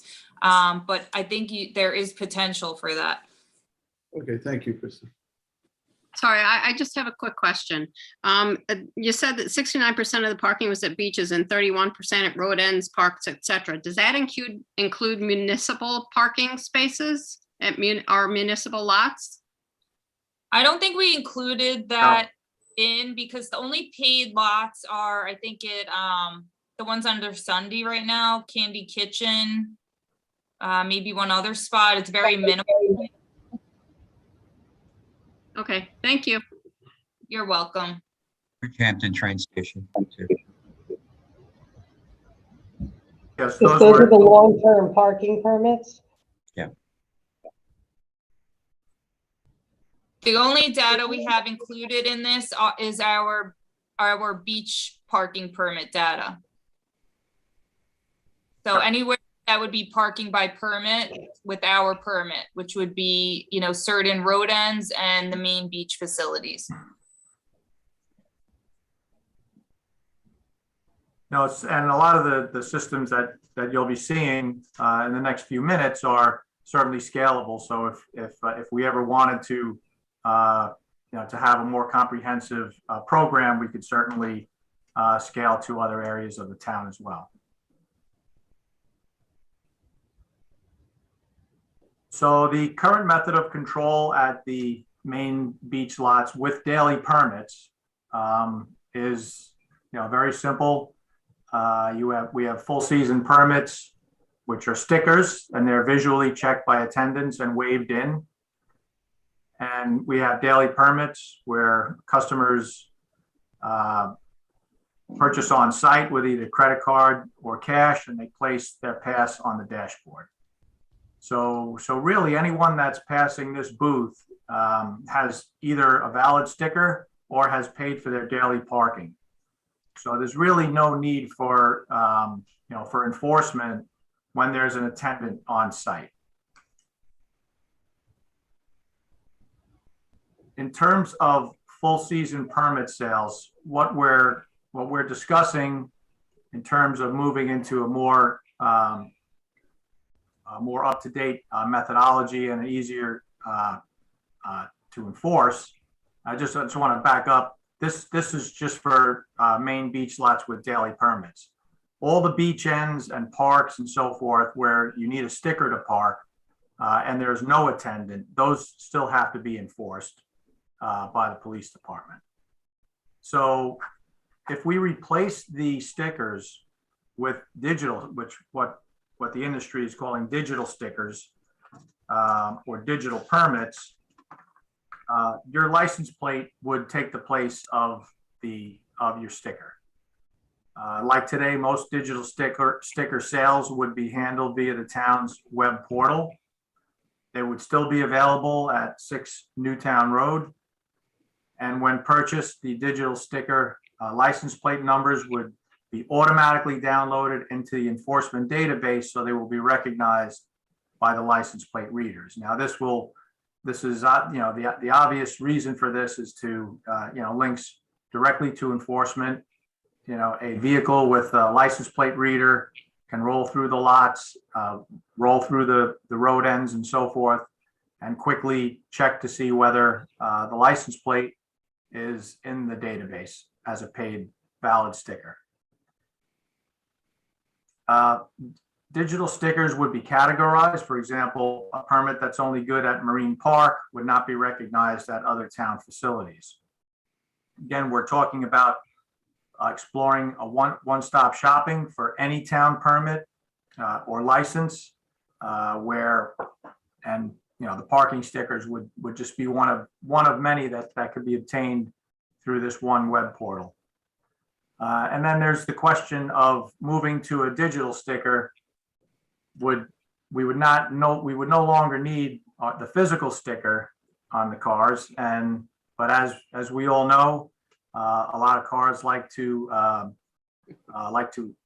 display their array of physical stickers, and so there are discussions about possibly offering a commemorative physical sticker for those that want to continue to have their beach stickers on their car. In terms of enforcement, looking at the various routes and layout and distribution of our facilities. I think we'll probably need 4 vehicles equipped with mounted license plate reader cameras and ticket writers. The units can read plates at speeds up to 30 miles an hour. We would recommend that the officers that are responsible for the enforcement of these facilities would be newly budgeted positions. Again, they will more than pay for themselves through the fine revenue. And just through some of our observations during the process, there is a fair amount of abuse in terms of vehicles parking without stickers. So we think that the fine revenue could be fairly sizable. Again, I think it's important to budget the TCOs and enforcement vehicles specifically for digital permit enforcement duty at the Parks and Recreation facilities. We need to engage the town's police department early in the process to discuss routes, fine tune the routes, coverage for personnel, what data is loaded into the license plate readers. We could put Amber Alerts, hot lists, stolen cars, that sort of things. That has to be discussed. What other information gets put in. Potential integration with other town permit programs such as the 4x4 stickers or the trustee parking permits is also possible. So if we're talking about the 6 facilities that sell daily permits, we have 2 options. The first option is that we put gates up and we have gated parking facilities. On Long Island, we have them at Jones Beach and at Point Lookout. This picture at Field 6 at Jones Beach, you can see the gates here. They are in the up position. Most other beach facilities on Long Island are ungated, and they work with with a series of personnel sitting and waiting for customers to come through or be waved in or pay for their fee. This is a Town of Oyster Bay facility we're looking at in this photo. So if we had a gated access control system, how would it work? Well, if I have a full season permit, the reader near the gate will see that my plate is paid for and will open the gate and let me in. If I have a daily permit, if my plate is not recognized, I'll be instructed on the screen over here to take a ticket. So I will take a ticket stub, and then sometime between the time I enter and the time I exit, I would have to, and if the fee is say $30 as it is today, I would have to either use an app and pay the $30 to validate that ticket stub through the app, or I could walk to a pay station where I could use either cash or a credit card to pay the $30 and validate that stub. When I'm exiting the facility, there will be another gate, and I will have to insert my validated ticket into the machine that will open the gate and allow me to leave. So what are the pros and cons of this gated system? Well, the pros are you're going to get 100% revenue capture. It's a secured system. There's no enforcement necessary. So once a vehicle enters, they're in a protected area, a sealed area, and they won't be able to leave until they pay. So no enforcement vehicles have to roll through these 6 beach facilities for enforcement. There are multiple payment options, cash or credit card at pay station, pay by app anytime before you exit. There'll be less beach staff needed to oversee this system. Enforcement can focus on ungated parking facilities, and there is an option to reserve in advance through apps like Spot Hero and Parkways. Now, if we did offer this feature to reserve in advance, it could become very popular, but I would suggest that there be a premium in terms of pricing attached to reserving a beach parking spot in advance of driving to the site. The cons are the aesthetics, whereas we looked at the original photo I showed over at Sag Main Beach. with the booth is charming. It has a, you know, it has a pretty look. It's clean, it's beachy looking. Now, aesthetic wise, we're gonna have gates. It's gonna look more, you know, high technology, you know, brighter colors, that sort of thing. So there is definitely aesthetic element involved. We would still need an attendant on site to deal with equipment problems. Sometimes, you know, a gate could get stuck, or a ticket could get stuck in the machine, or a bill acceptor could jam up. So we would still need someone on site to take care of those issues that do pop up from time to time. There were also some potential challenges with respect to meeting engineering standards for necessary lane widths and traffic in the road. Laying out the inbound lanes, we would definitely want, you know, at least 2 in and 2 out at each facility for redundancy. And also, there would still be some cash handling involved for, you know, to remove the cash from the machines, from the pay stations. In terms of ungated, we could still proceed with an ungated system, but have some technology on site to, you know, to improve our operations. So with respect to full season permits, we could still have a camera in that without a gate, we would have to have an attendant in the booth. And if my plate is read by either a mounted camera or a handheld camera by the attendant, you know, there could be a variable message sign, a small LED sign that could read, "Plate approved, please proceed." If the plate isn't recognized, it could say possibly "unknown plate, pay cashier," and then the customer can either pay the cashier right at that location and would not be waived in until they paid, and possibly use a handheld payment device such as shown here in the lower right of the screen. Another option is that rather than pulling the ticket at the entrance, the attendant might be able to hand the customer a ticket, such as like you used to see at the old New Jersey toll booths. They hand the customer a ticket with the instructions: you have to pay this ticket before you leave, otherwise you would not be able to exit the facility. In that case, they would either have to show their validated ticket as they exit, or we could put a gate at the exit in that case.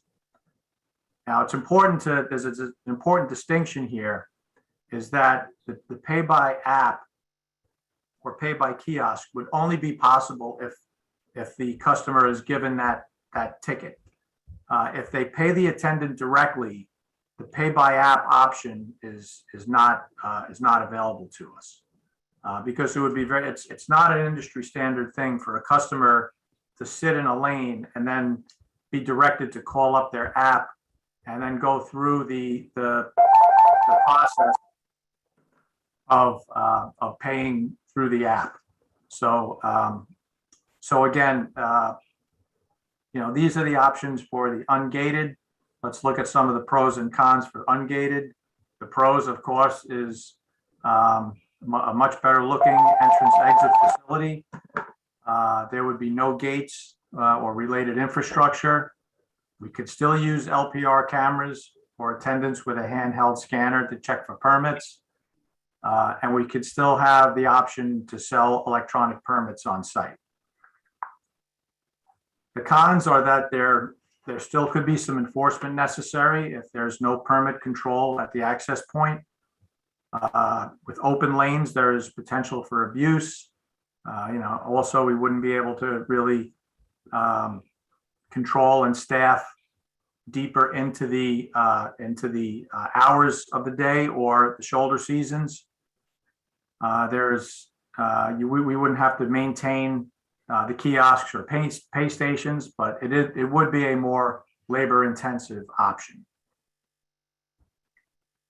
In terms of the access roads, the trustee roads and the parks, there would be no gates at these facilities. They would remain full season permit only.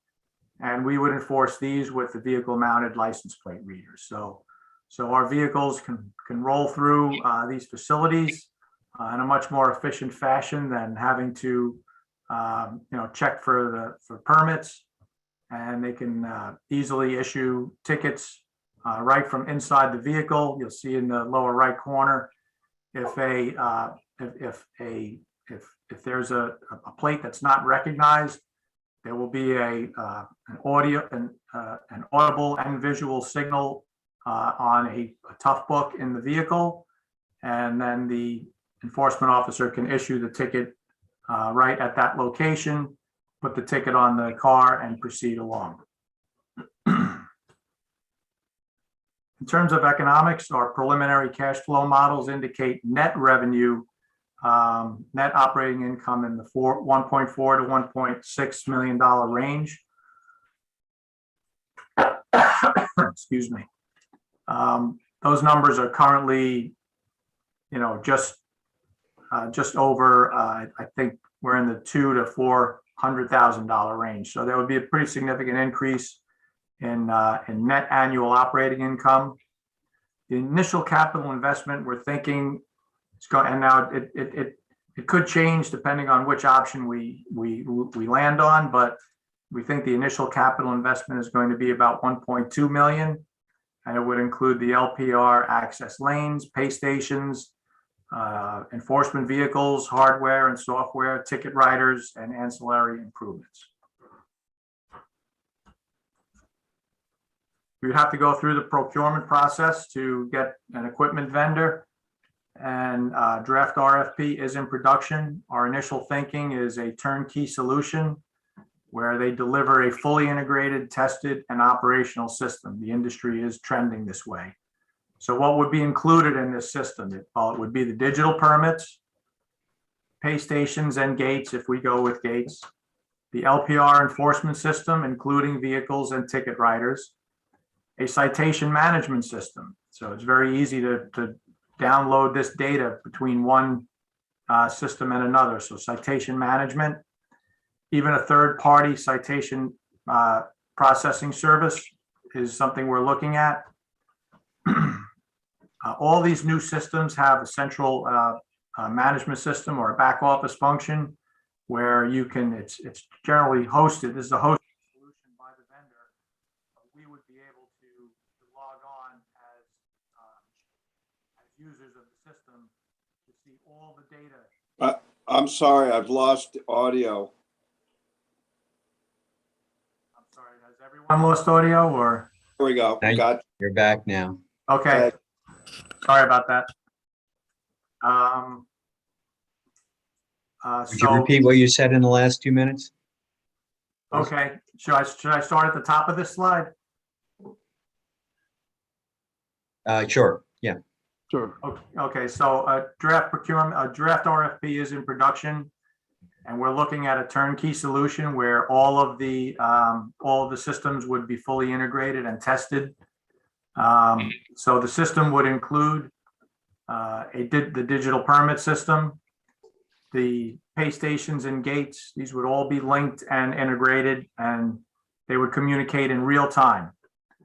The LPR enforcement system, same thing. As soon as a permit is purchased, that information gets downloaded into the enforcement software.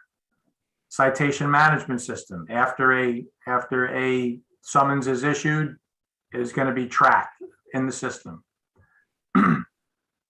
We're talking about a third-party citation processing service and a central management system where we could log on and see how many tickets have been issued, how much cash is in each machine. Do we have to replace the paper in a machine?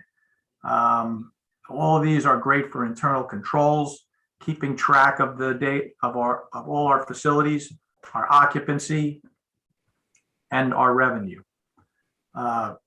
Again, a turnkey delivery of all these systems, fully integrated and operational, training, and a 24-month parts and service package. This is what we're looking at in the RFP initially.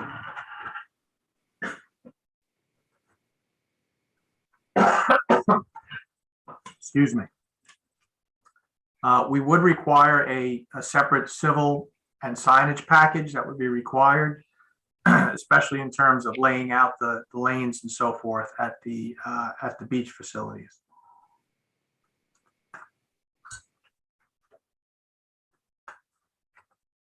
This would be a multi-department endeavor.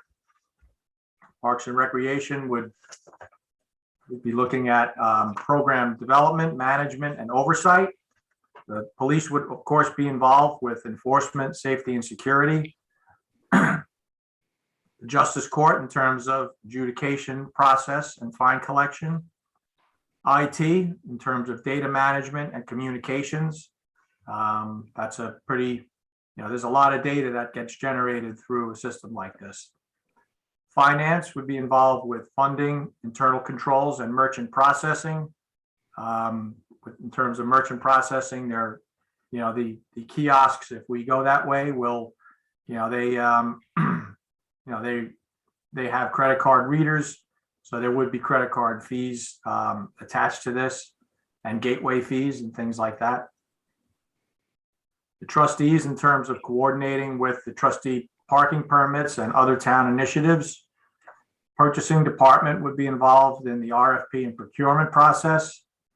And the legal department would be involved in developing a final contract with a successful vendor and amendments to the town code to the extent that they're needed. Finally, the open items and next steps. Some things of note, things to mention. There are potential issues with signal strength and bandwidth at some remote locations. That has to be worked through. We talked about possibly extending into shoulder seasons with lower parking rates. This graph here shows these blue lines down here represent our current seasonal restrictions. As you can see, they're varied. In some facilities, we go from April 1st to Labor Day. At others, we start in mid-May. Others, we start in the beginning of July.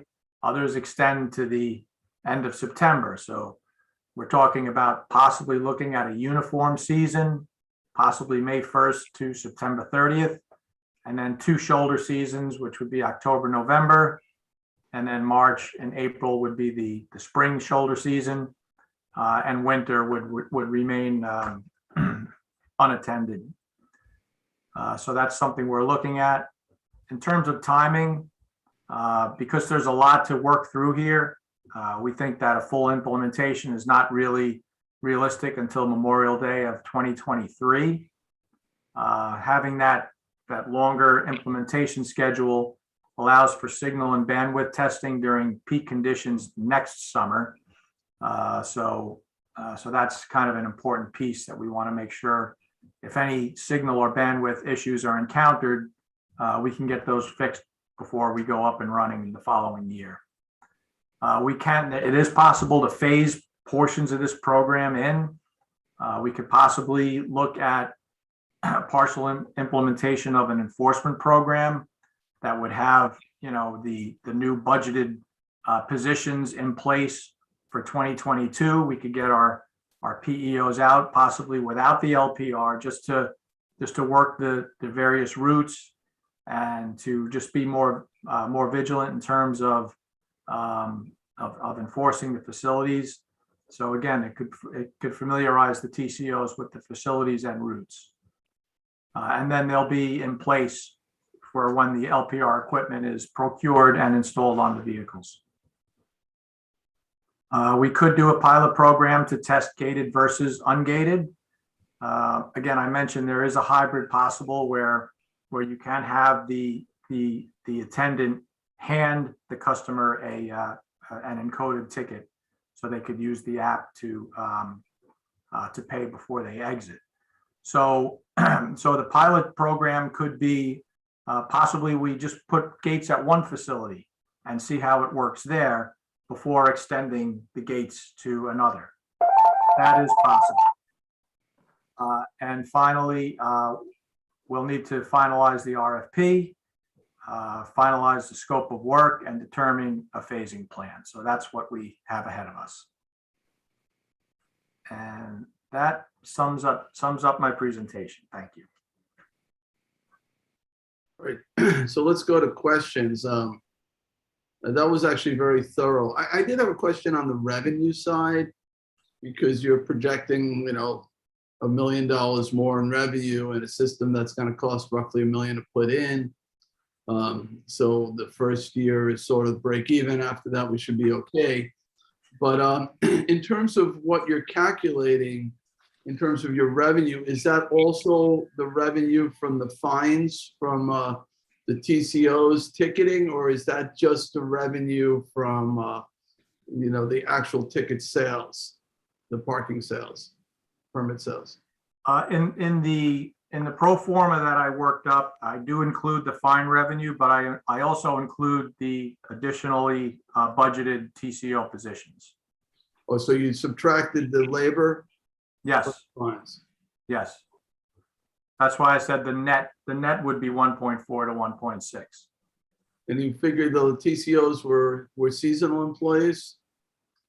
Correct. So that you didn't, so no benefits, just straight salary. All right. Yeah, I'd want to take a look at some of those numbers. I have them available. I could get them out immediately. Yeah, and that's what we see in the first year for tickets might decrease as people learn that they're going to get ticketed if they don't, download the app or whatever it is that they have to do. Yeah, I agree with that, Jay, because I would have imagined if it works, you're going to lose that fine revenue fairly quickly in the first couple of years. I don't know if that's true or not, but that's just my instinct is telling me that. Right. So we could expect a slight tapering of the revenue as people realize that enforcement has become more vigilant. Yes. Gerard, in terms of enforcement, who actually would be cited? Would it be the owner? It would be the owner of the car if you're reading license plates rather than the driver of the car. And sometimes that's not the same person. That's correct. Just like any other parking ticket that's written on the streets. Okay, good. When we were talking about the road end parking, you showed a sample of a car equipped with a reader driving by, and it was all head-in parking. Most of our road end parking is parallel parking, not head-in. Do they work? You have to get out of the car and actually physically inspect each plate. How would that work? Nope, they work on the angle. The cameras can be angled, so they will work on the diagonal parking road ends for sure.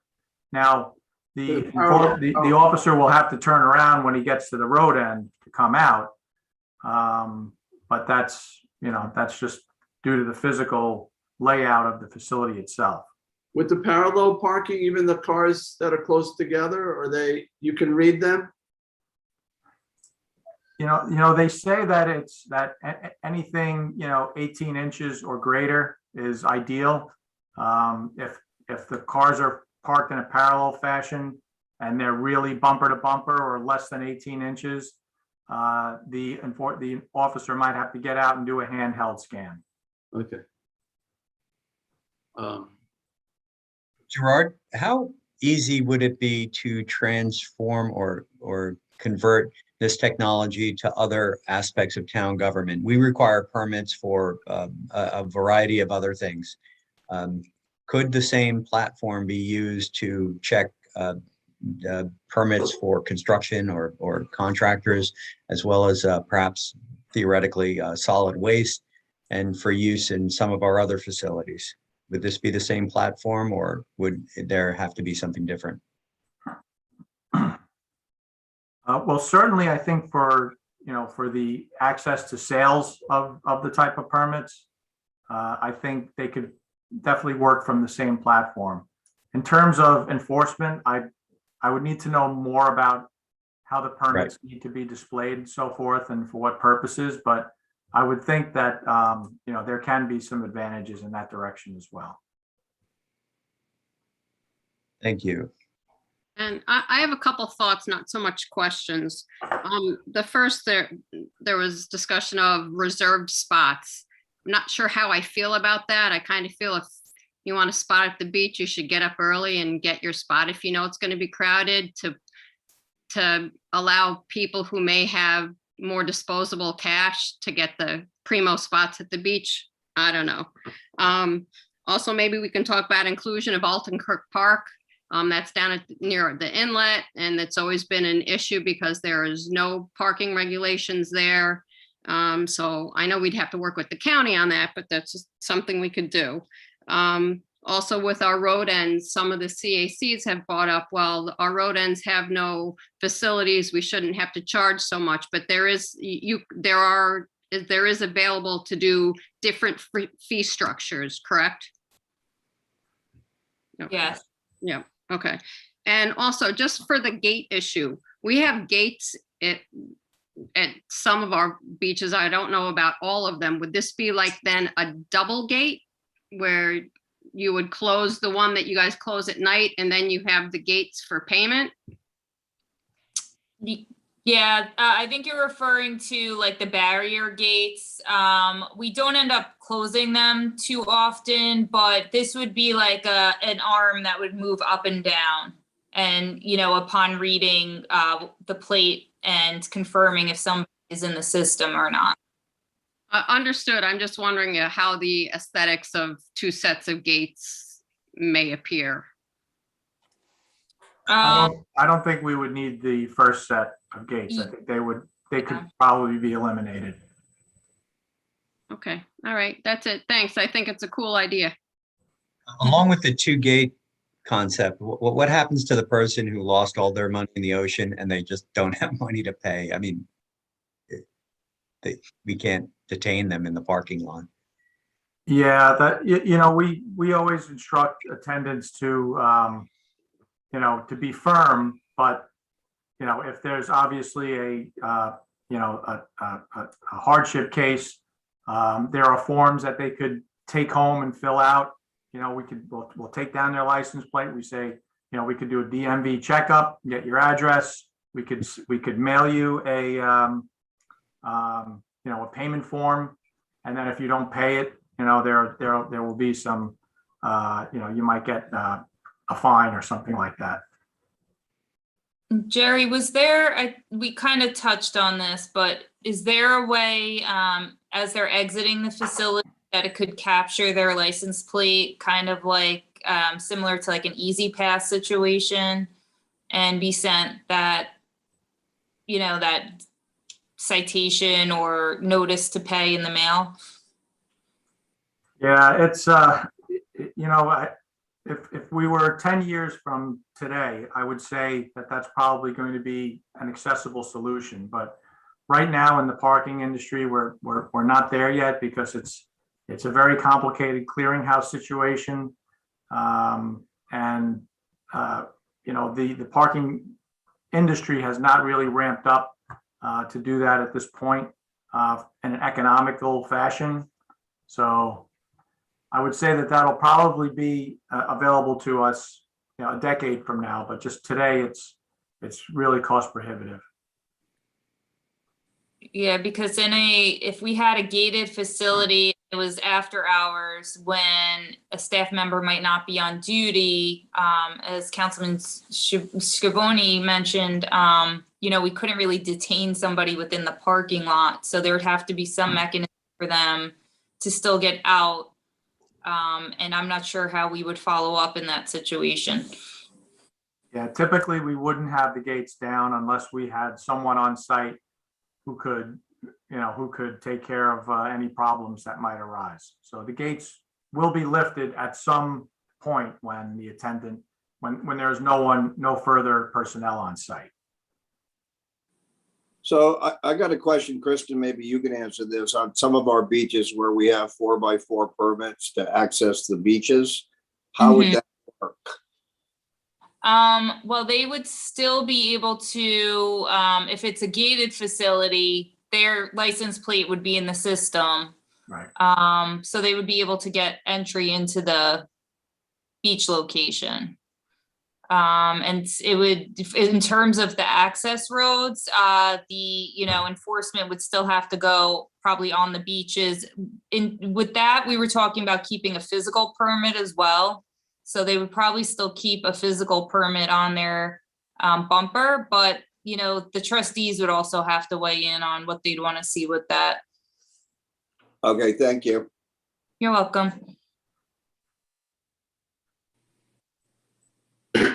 Any other questions?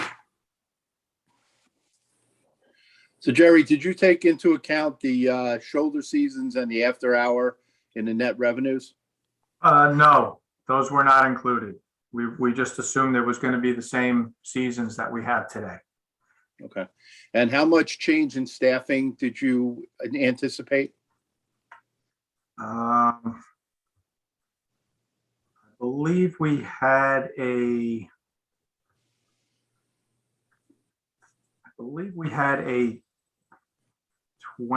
reduction, but I will get those numbers to you. But yeah, I'm going to get this pro forma out to Kristen to distribute as necessary, so that you could really dive into the numbers. Great, thank you. Jerry, you said a 20% reduction. You're saying so that you're adding TCOs, but you're subtracting beach attendants? Is that correct? Yes, that's the concept. And I don't know the pay differential between one and the other. So TCOs, they don't have to take the police test, I don't think. So they're just traffic control officers. So there's probably not a huge differential. Yes, I used for the enforcement salaries, assumed for PPEOs, 8 hours a day, 150 days, so 3,600 person hours, average hourly rate $28. Right. So, But then you're also figuring a certain amount of ticket revenue, and there's costs associated with processing the ticket revenue. So I don't know any additional personnel would be needed for that, depending on how busy the courts were. Oh, but did you factor in a third-party enforcement to this? Or collections, third-party collections? yeah, that's a difficult number to come up with, but I do not see the third-party citation management, citation processing in here. I have credit card processing fees, software licenses, back office communications and airtime, have subsidy. I do not have the third-party citation. Would you like me to include that? Not necessarily. Okay. I think moving forward, we're going to need a better understanding about how Justice Court currently does their processing, and if changing that system is something that will be incorporated into this. As a department head, I can't really make that decision for another department. But that's why we're putting it as a potential option. Right. If we were going to go that route, we could also do it with other parking violations. Right. And I just want to mention Lieutenant Joyce is on this call as well. So we did start having, some of those conversations with police as well. Right. Because you could have like downtown Bridgehampton, if you had, let's say, 2-hour parking or 3-hour parking, that could be added to the system. Right. And a third party could collect it. We've talked about third-party collection as it is because we've done a lot of amnesty on parking tickets in the past. So whether it would make sense or not, that would be good for Chief Skrinicki and Len Marchese, our controller, to sort of weigh in on. Yeah, I think there's a lot of possibilities in that regard. So I do have a question for Gerard. You mentioned that part of this work is to look at the bandwidth of the system that we have along the roads in front of many of our beaches. And I know that we have intermittent issues with that. We do have a system, but I don't know how rugged it is to support the bandwidth that this would probably require. How does that process work? You had mentioned that in your presentation that you would do a review of that and then you would make recommendations. But I'm sure there's a cost associated with increasing that bandwidth and getting the signals repeated into the right places. So could you just weigh in on that quickly? Yeah, again, that's one of the reasons that, we thought it would be a good idea to have, we had to test the bandwidth during peak conditions. So you go to the beach and, I go to the beach and I see half of the folks on their phones still, on their blankets and in their chairs, and that is gobbling up bandwidth. So because these parking transactions require bandwidth, especially if we're doing pay by app, and we want to encourage pay by app. Those customers are going to be competing with everyone on the beach that's scrolling on their phone. So we'll have to do signal testing. Typically, the vendor absorbs the costs of the signal testing, but if it's required that repeaters or signal strengthening is involved, there could be some costs involved with that. Yes. Yeah, because we have additional initiatives coming forward that with particular regard to providing EV charging stations to cars in our parking lots, and some of those in the beaches, as well as biking systems, to connect for that as well. It's where location identification and those kinds of things, which add to the bandwidth as well. So just, point that out. I'm sure you've thought of that, but that's going to be an increase in use of the bandwidth. So we really have to forecast what that's going to end up looking like. Yes, it's a good point, and it's on our radar screen. So great. As we get further down the line, we're going to fine tune all these costs and identify everything as we continue to move forward. Great, thank you.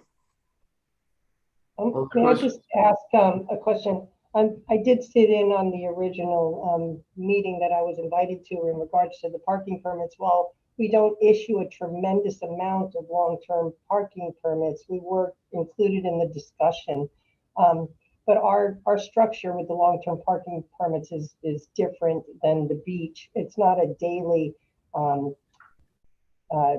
time frame. It can be up to 5 days in one location and up to 7 days in another location. So I don't know if this model actually works for that, and if there's really the value in it with the number of permits that we issue.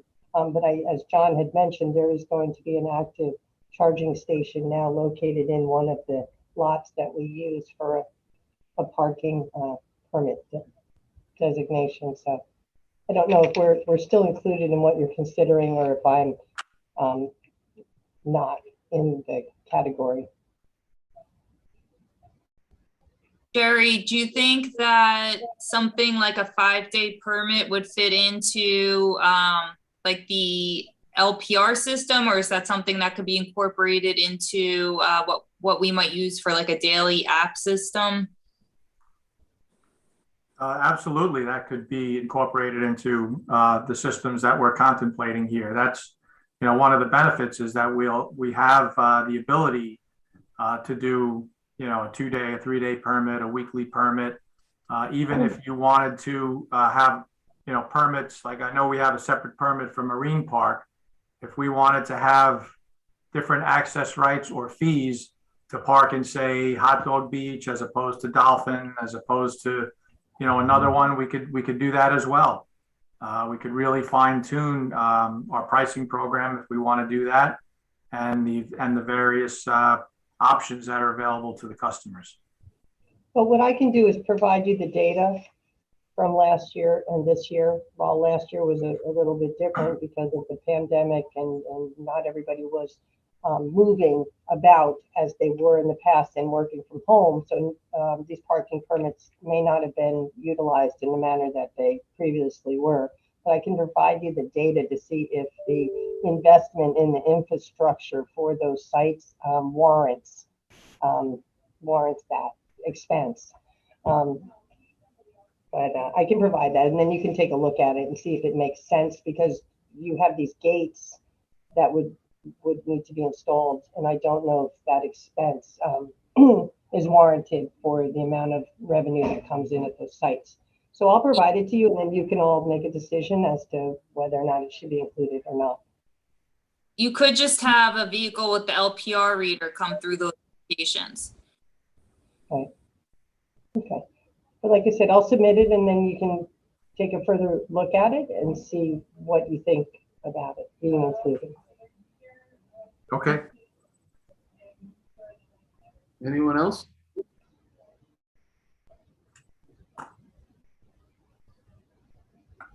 Okay, so what's just the next step here would be, Kristen, what's the next step here, plan-wise? That's a good question. Well, Jerry will get you the pro forma. You can take a closer look at that. I don't know if you have any strong feelings one way or the other as to gated systems, ungated, a hybrid. I do think that it will take till at least the summer of 23 to get like a really large scale implementation, but perhaps what we could do is figure out some like phasing that we could do leading into next summer and come back and, present some of those more refined options to you. And, as Jerry had mentioned, maybe test out piloting a couple of different versions of it this coming summer. And so just, I would say maybe regroup in a few weeks. If you guys could let us know in the meantime, if you have any additional comments or ways that you would like to see us focus more on, and reconvene maybe in a second work session in a few weeks. Is there a capital budget item for this? Yes, I did request funding for 2022. Okay. And I know it's projected to be cash positive, but not until maybe this second year. But that's okay, because the debt service would really just kick in the second year anyway. So I request the full budget amount that Jerry had mentioned. I requested a portion of that, so it would get us started. We could discuss whether we'd want to, expand upon that, but it's not the full scale budget. Okay. Yeah, and I think, Kristen, when we talked about this, it was geared more towards the proof of concept and piloting. So I'm a strong supporter to do a pilot to see how this actually works. It helps a lot for widespread implementation to get a lot of the bugs out. So we have. Yeah, it's going to be a lot of work.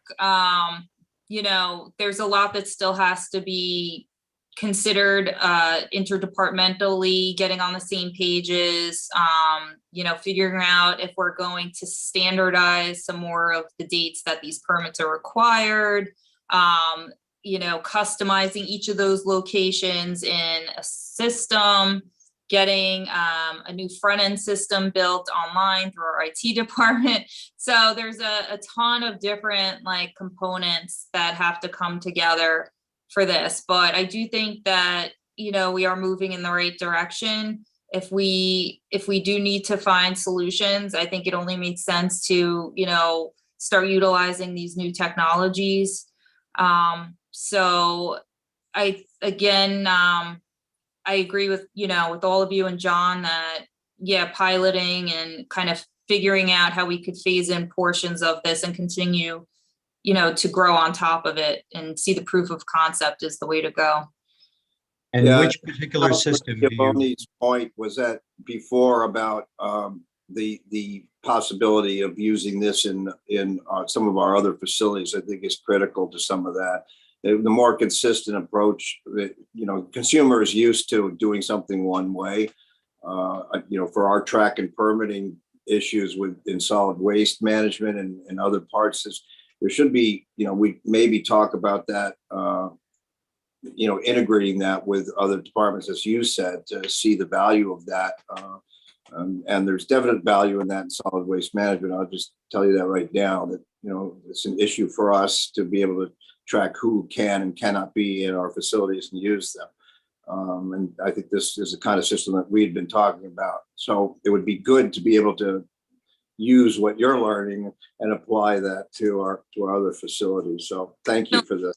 Thanks. And I just And add on Kristen, to which particular system would we be piloting? I mean, that's a major decision, right? We want to see which one would work, and there's a lot of information here. I just got this morning. Very intriguing. I want to review it, and we certainly, I believe, need to come back with to another work session after we've reviewed all the information and the possibilities and the capital expenditures and all of the information that we got this morning.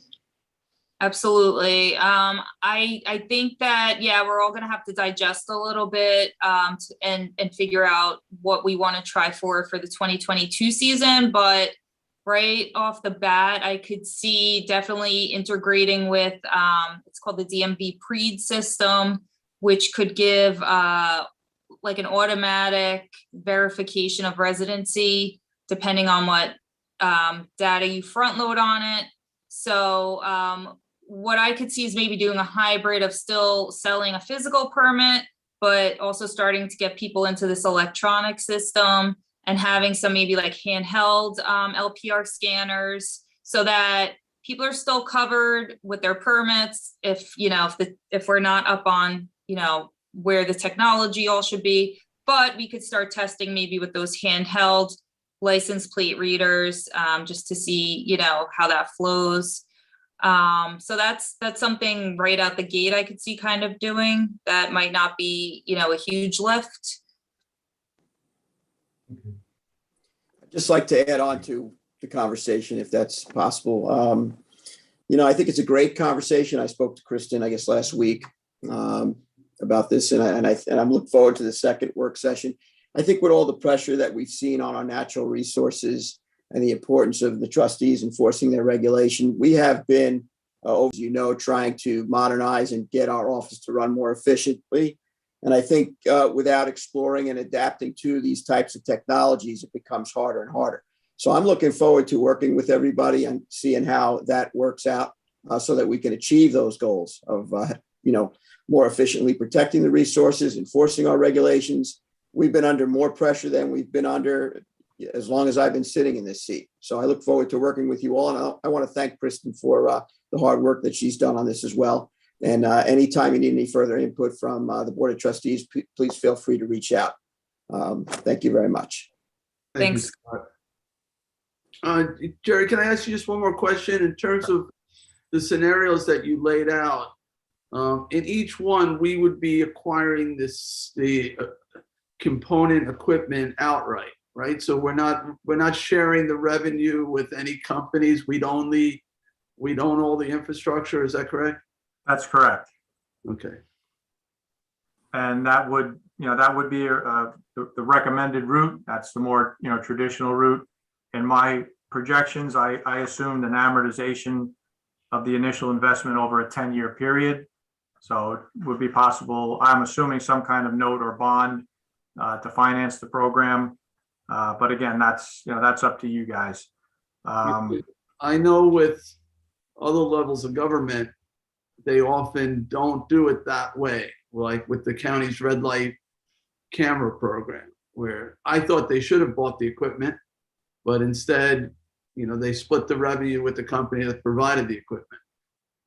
Those kinds of arrangements are not unusual, where there's no outlay, but I'd actually prefer in this case to own the equipment and take the risk that we'll see the added revenue and it'll pay for itself in a short period of time, personally. But I just wanted to make sure that there was no we would have no partners there in terms of our beach revenues. That's correct. Okay. So along those lines, Supervisor, we were thinking along the same way. Ownership implies one thing. There are maintenance costs associated with these kinds of equipments, particularly in a saltwater environment. Does that is that typically borne by the vendor who has supplied that and we pay a premium, or is that included over a period of time? How does that work?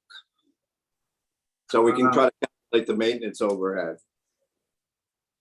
Yeah, we're one way or another, anytime you have parking equipment, you have to enter into some type of service agreement with, a local vendor or technician who's going to do preventative maintenance to your equipment and make repairs as you go along. Now, if you have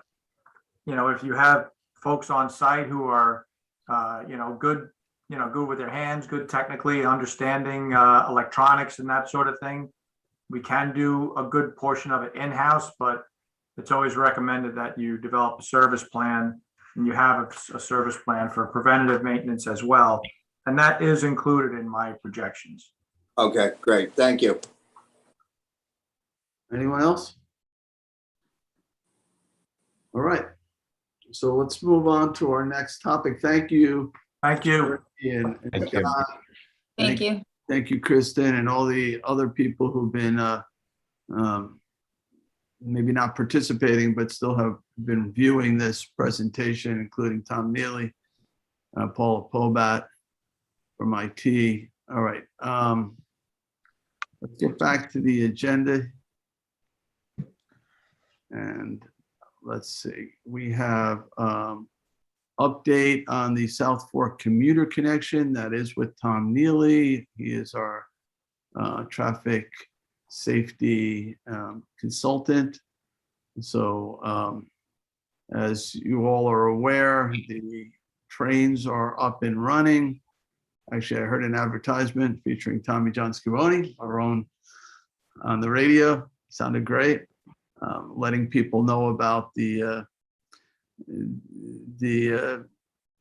service returning. So that was very helpful. So I guess Tommy John or Tom, who wants to kick this off?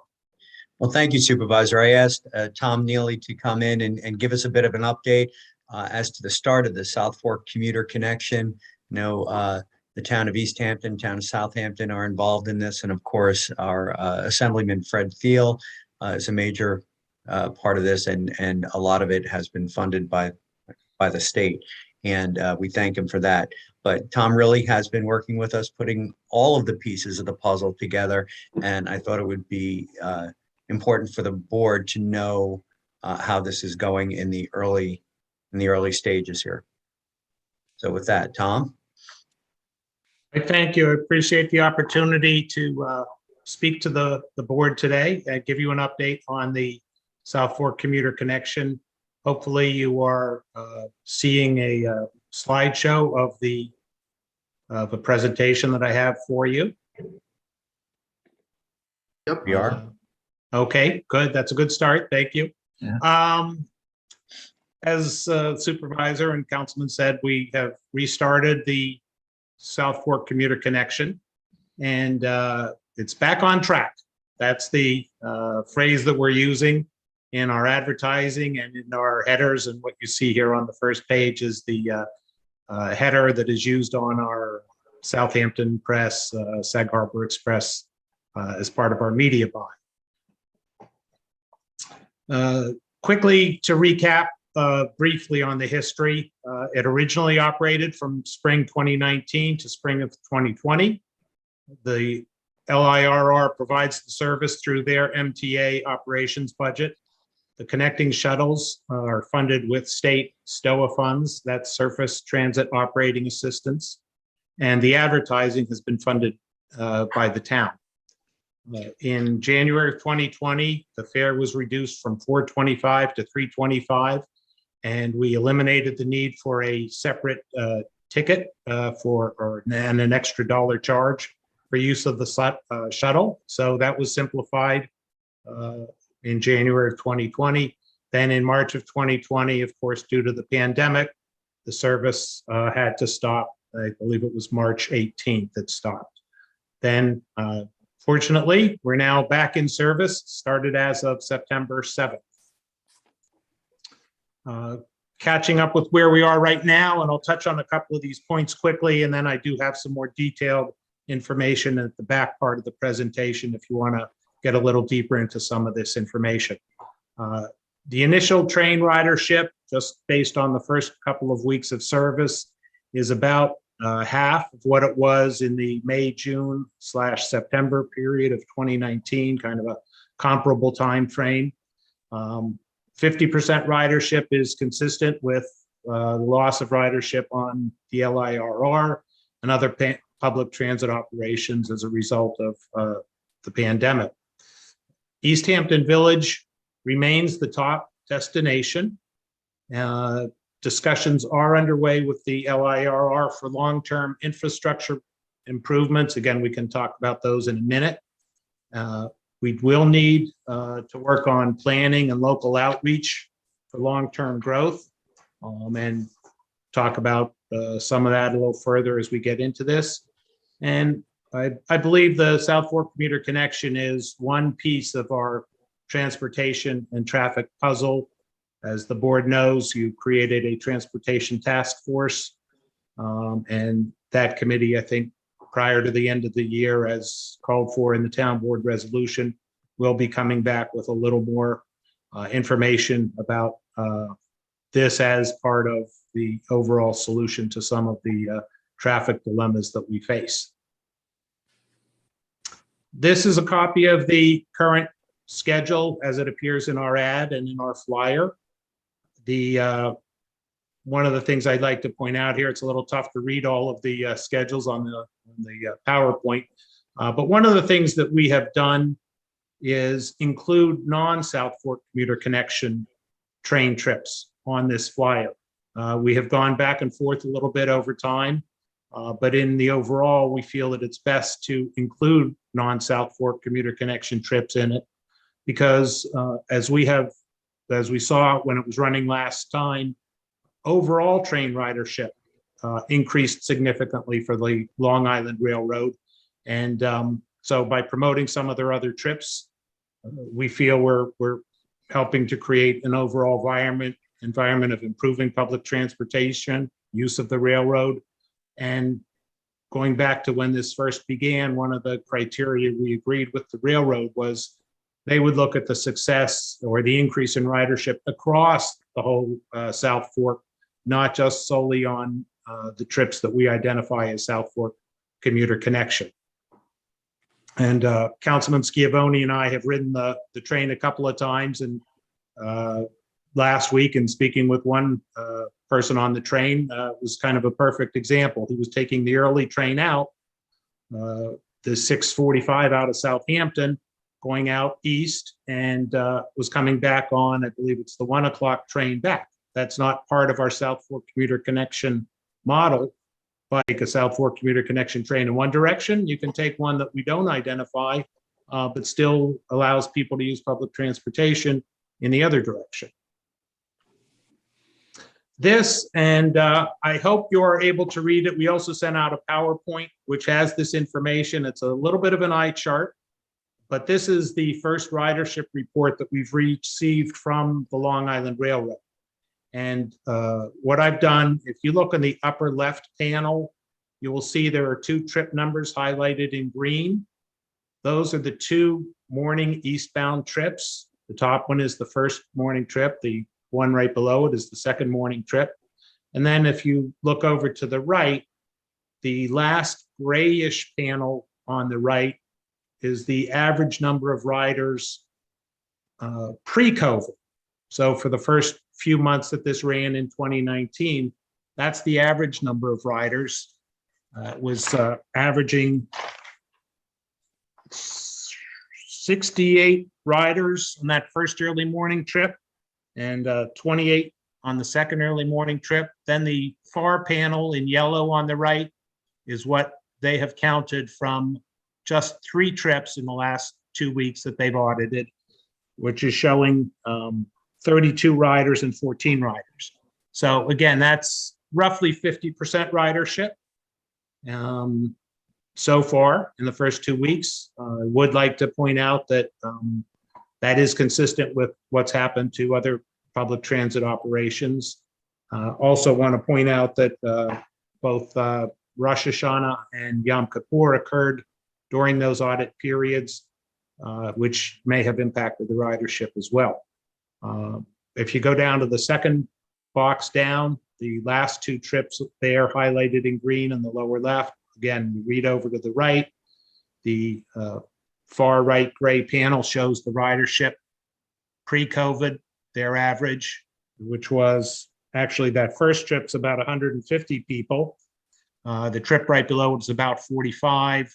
And then post-COVID, they're actually at about the same number of riders on that trip, that first westbound trip. The second westbound trip, again, is about 40 or 50, about 40% of what it was pre-COVID. I would like to point out, because of course, why is the one trip coming in at almost the exact same numbers? That is the only trip here that we operate under the South Fork Commuter Connection umbrella that actually goes all the way in and out of the city. So it's fairly unique. We only look at Spionk and East, but that's carrying an awful lot of riders from Montauk within our service area, as well as points farther west all the way to New York. The only other trip after that that goes all the way back to New York is 8 hours later. So this leaves Montauk at about 2:48. The next train leaving Montauk heading back is at about 10:05. So my theory on this, and I want to talk further with the railroad, but my theory is you're getting a lot of people that are heading west because otherwise they have to wait another 8 hours to catch the last train back at night. So I think that's why that particular trip, is holding up to a pretty high ridership number. Any questions about those numbers or anything talk about? No? Okay, let me go to the next chart. I would also like to point out that even though the numbers are not as strong as they were, we would expect them to start to come back fairly, hopefully fairly quickly. Let me go back to a page that I think I may have skipped over in my initial presentation. There has been no change in the train and connecting shuttle schedules. There's been no change in the funding sources. We remain with 2 eastbound AM trips, as we just discussed. Hampton Hopper is providing service in both Southampton and Bridgehampton, Sag Harbor. And very importantly, the town advertising program is now underway with 3 weeks of advertising on WLNG, WEHM, WBAZ, WBEA, WRIV, and 2 weeks of print advertising is currently scheduled in Southampton and East Hampton Press, Sag Harbor Express, both in print and on the web. And we are putting the 2 billboards back out that you may remember from last time, one near the diner in Hampton Bays and one up on 27 near where it merges with County Road 39. Okay, so back to the numbers here. The numbers are down, but if you look at the eastbound total right now, we're taking 60 or 70 cars off the road right now. If we get down to the pre-pandemic type of levels, talking about taking, hundreds of cars, 100 to 200 cars off the road. And if we continue to grow the ridership, as we certainly hope, we will continue to take cars off the road. This is the summary, again, just a snapshot of train and shuttle bus ridership in our first couple of weeks in operation. The counts marked train 9/7 and 9/9. Those 2 days, we were on the train auditing, counting passengers. There were 6 passengers on those 2 days. This is an average of both days. So an average of 6 people got on in Spionk, 10 in West Hampton, 11 in Hampton Bays. And as you could see, one got on in Southampton, one got off in Southampton, 6 in Bridgehampton, 18 in East Hampton Village, and 3 in Amagansett. The shuttle ridership numbers are for this past week. They saw a significant increase in ridership from the first to the second week. So I wanted to use those numbers. Southampton had 6 people on the first trip. This is the first AM eastbound trip that we're talking about. 21 riders in Bridgehampton, 68 riders in East Hampton Village, and 10 shuttle riders in Amagansett. So those are kind of the numbers that I wanted to put out there for you to take a look at. If you'd like to discuss any of these points, certainly would be a good time. But Tom, those shuttle numbers, that's a full week, right? Yes, but just the first morning trip. That's Okay. just the first morning trip. So we're really only seeing like one person a day at Southampton, right? That's correct.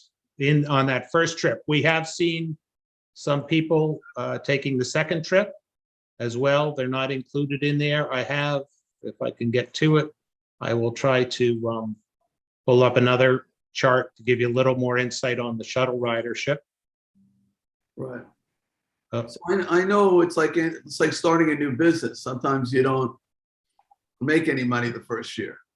So I think we're sort of in that phase until we get the ridership up. It's hard to justify a bus sitting there taking just one person to work. But when we get the numbers up, and that's part of, I guess, the analysis here is we're trying to figure out what is going to make people take the train.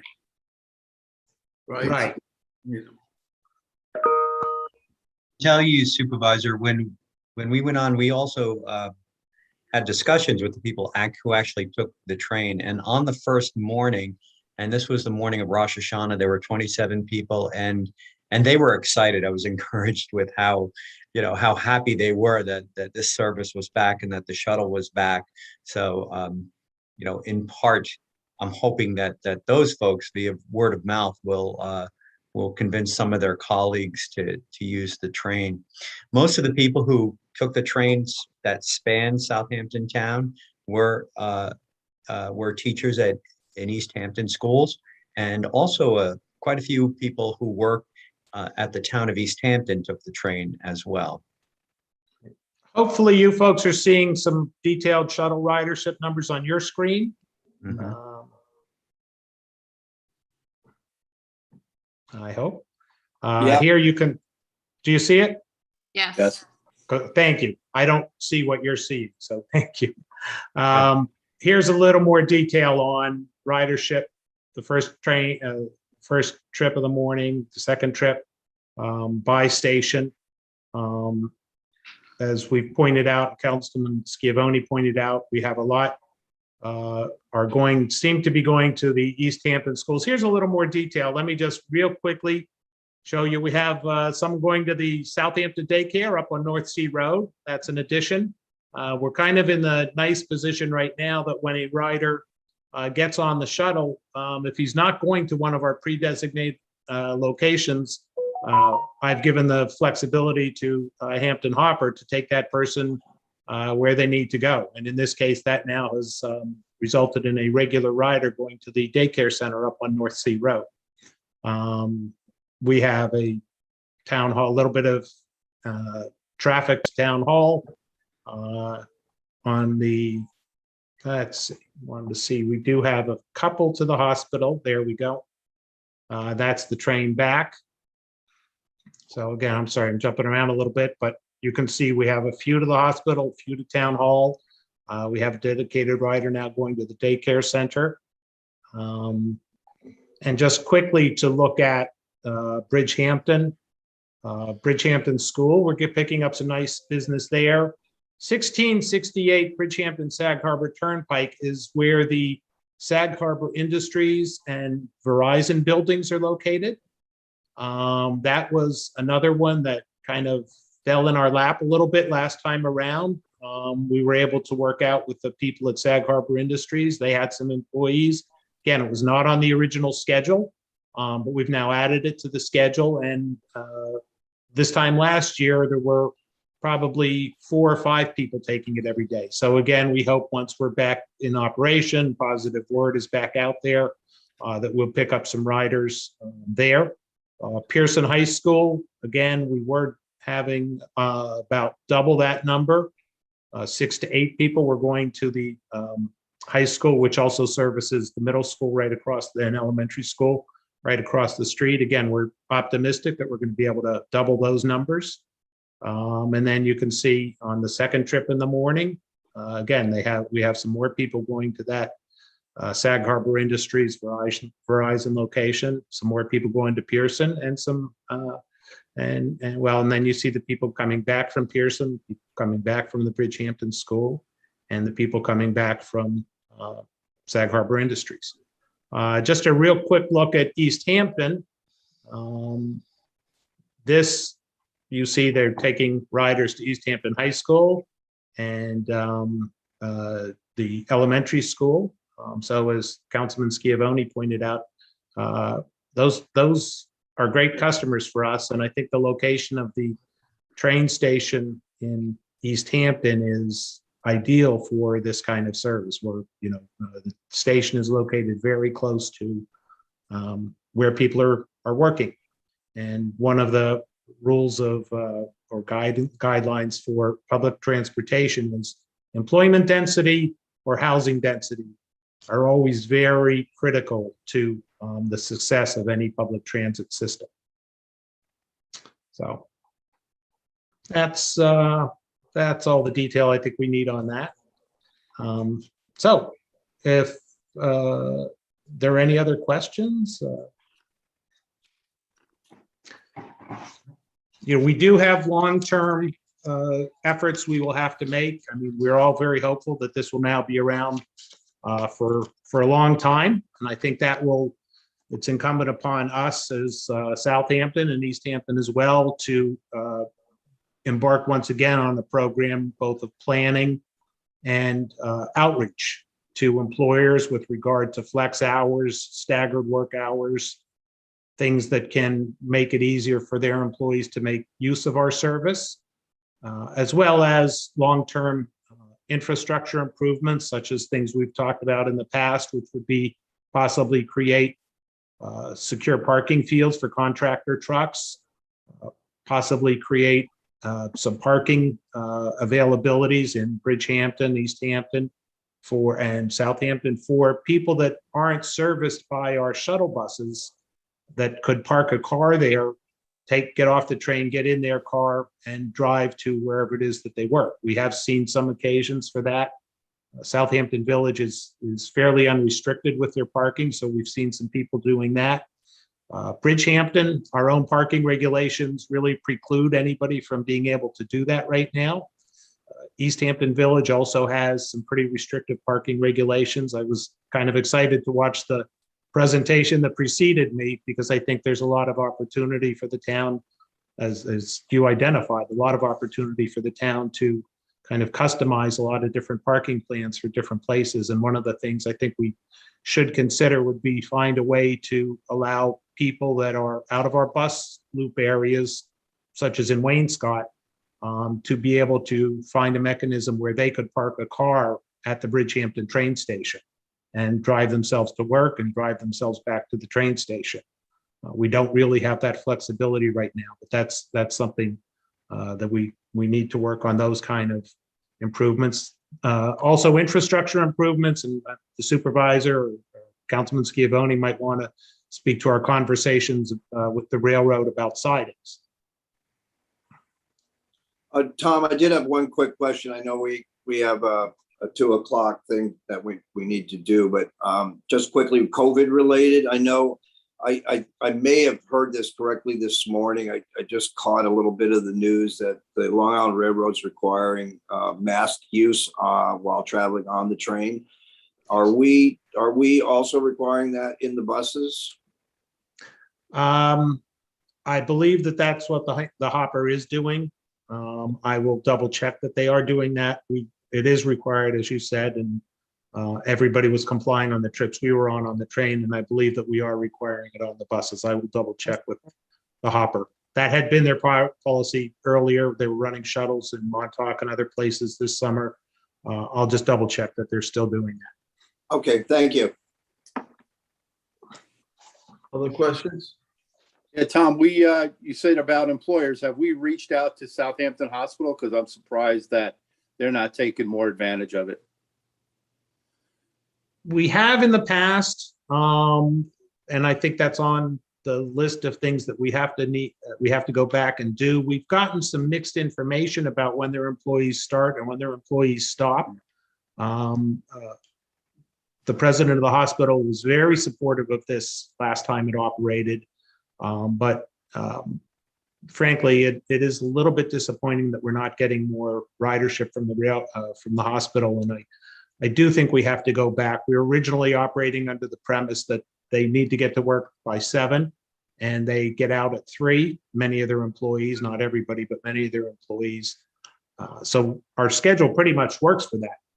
Subsequently, we've been told that those hours might not be the correct hours. So I think that's one of the things. Yeah, I reached out to them early and they were indicated that there were problems in the afternoon, that the morning trains would work, but the afternoon trains didn't correspond with some of their shift times. And like Tom Neely said, I'm hoping that they could accommodate their employees so they can use the shuttle and the commuter connection.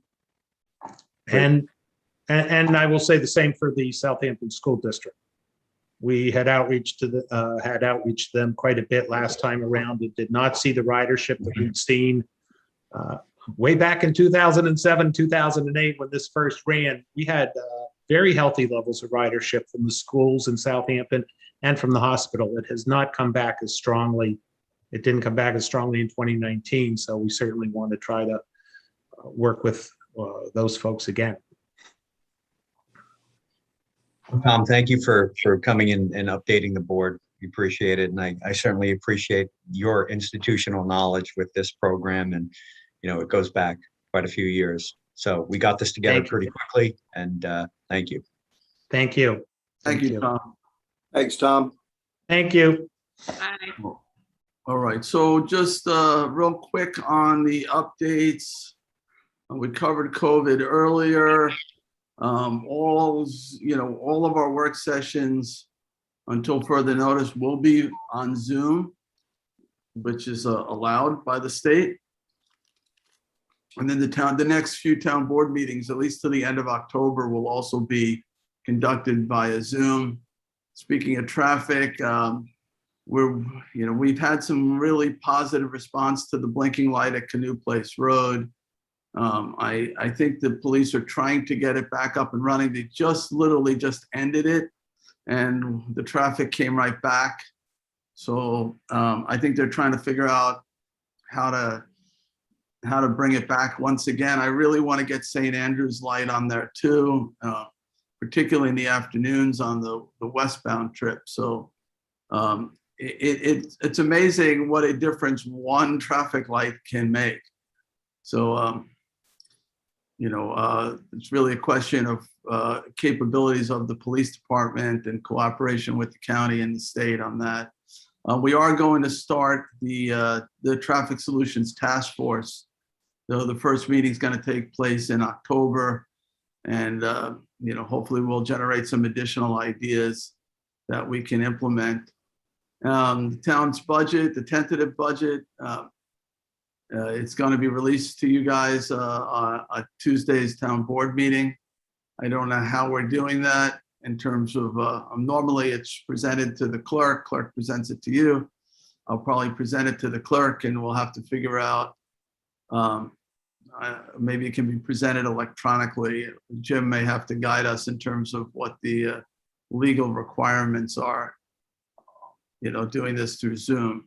And other than that, everything else I have can wait because we want to wrap a little bit before 2:00. Charles is running the planning board meeting and we need to free him up. So any other quick updates? I got quick one. one. Yeah, Julie. Thank you, Tommy John. Yeah, I'll just do a quick one. Last week we had the official grand unleashing of the East Quogue off-leash area for dogs. I wanted to thank Parks and Parks Maintenance and CPF and Jay for attending. Also, we had Julie Crowley from the Rotary who did some fundraising and provided the water feature there. We also had Kathy from Roses and Rice bring her little doggy. I forgot the dog's name, and the dog ran around the dog park. It was very cute. Daisy. Daisy, thank you. I could not remember for the life of me. Daisy had a very good time. I think she drank from the water fountain, but it was very nice to see, and I hope everybody goes and checks it out. It's a very nice spot. It's off Josiah Foster's Path at the Pine Neck Marina in East Quogue. Anyone else?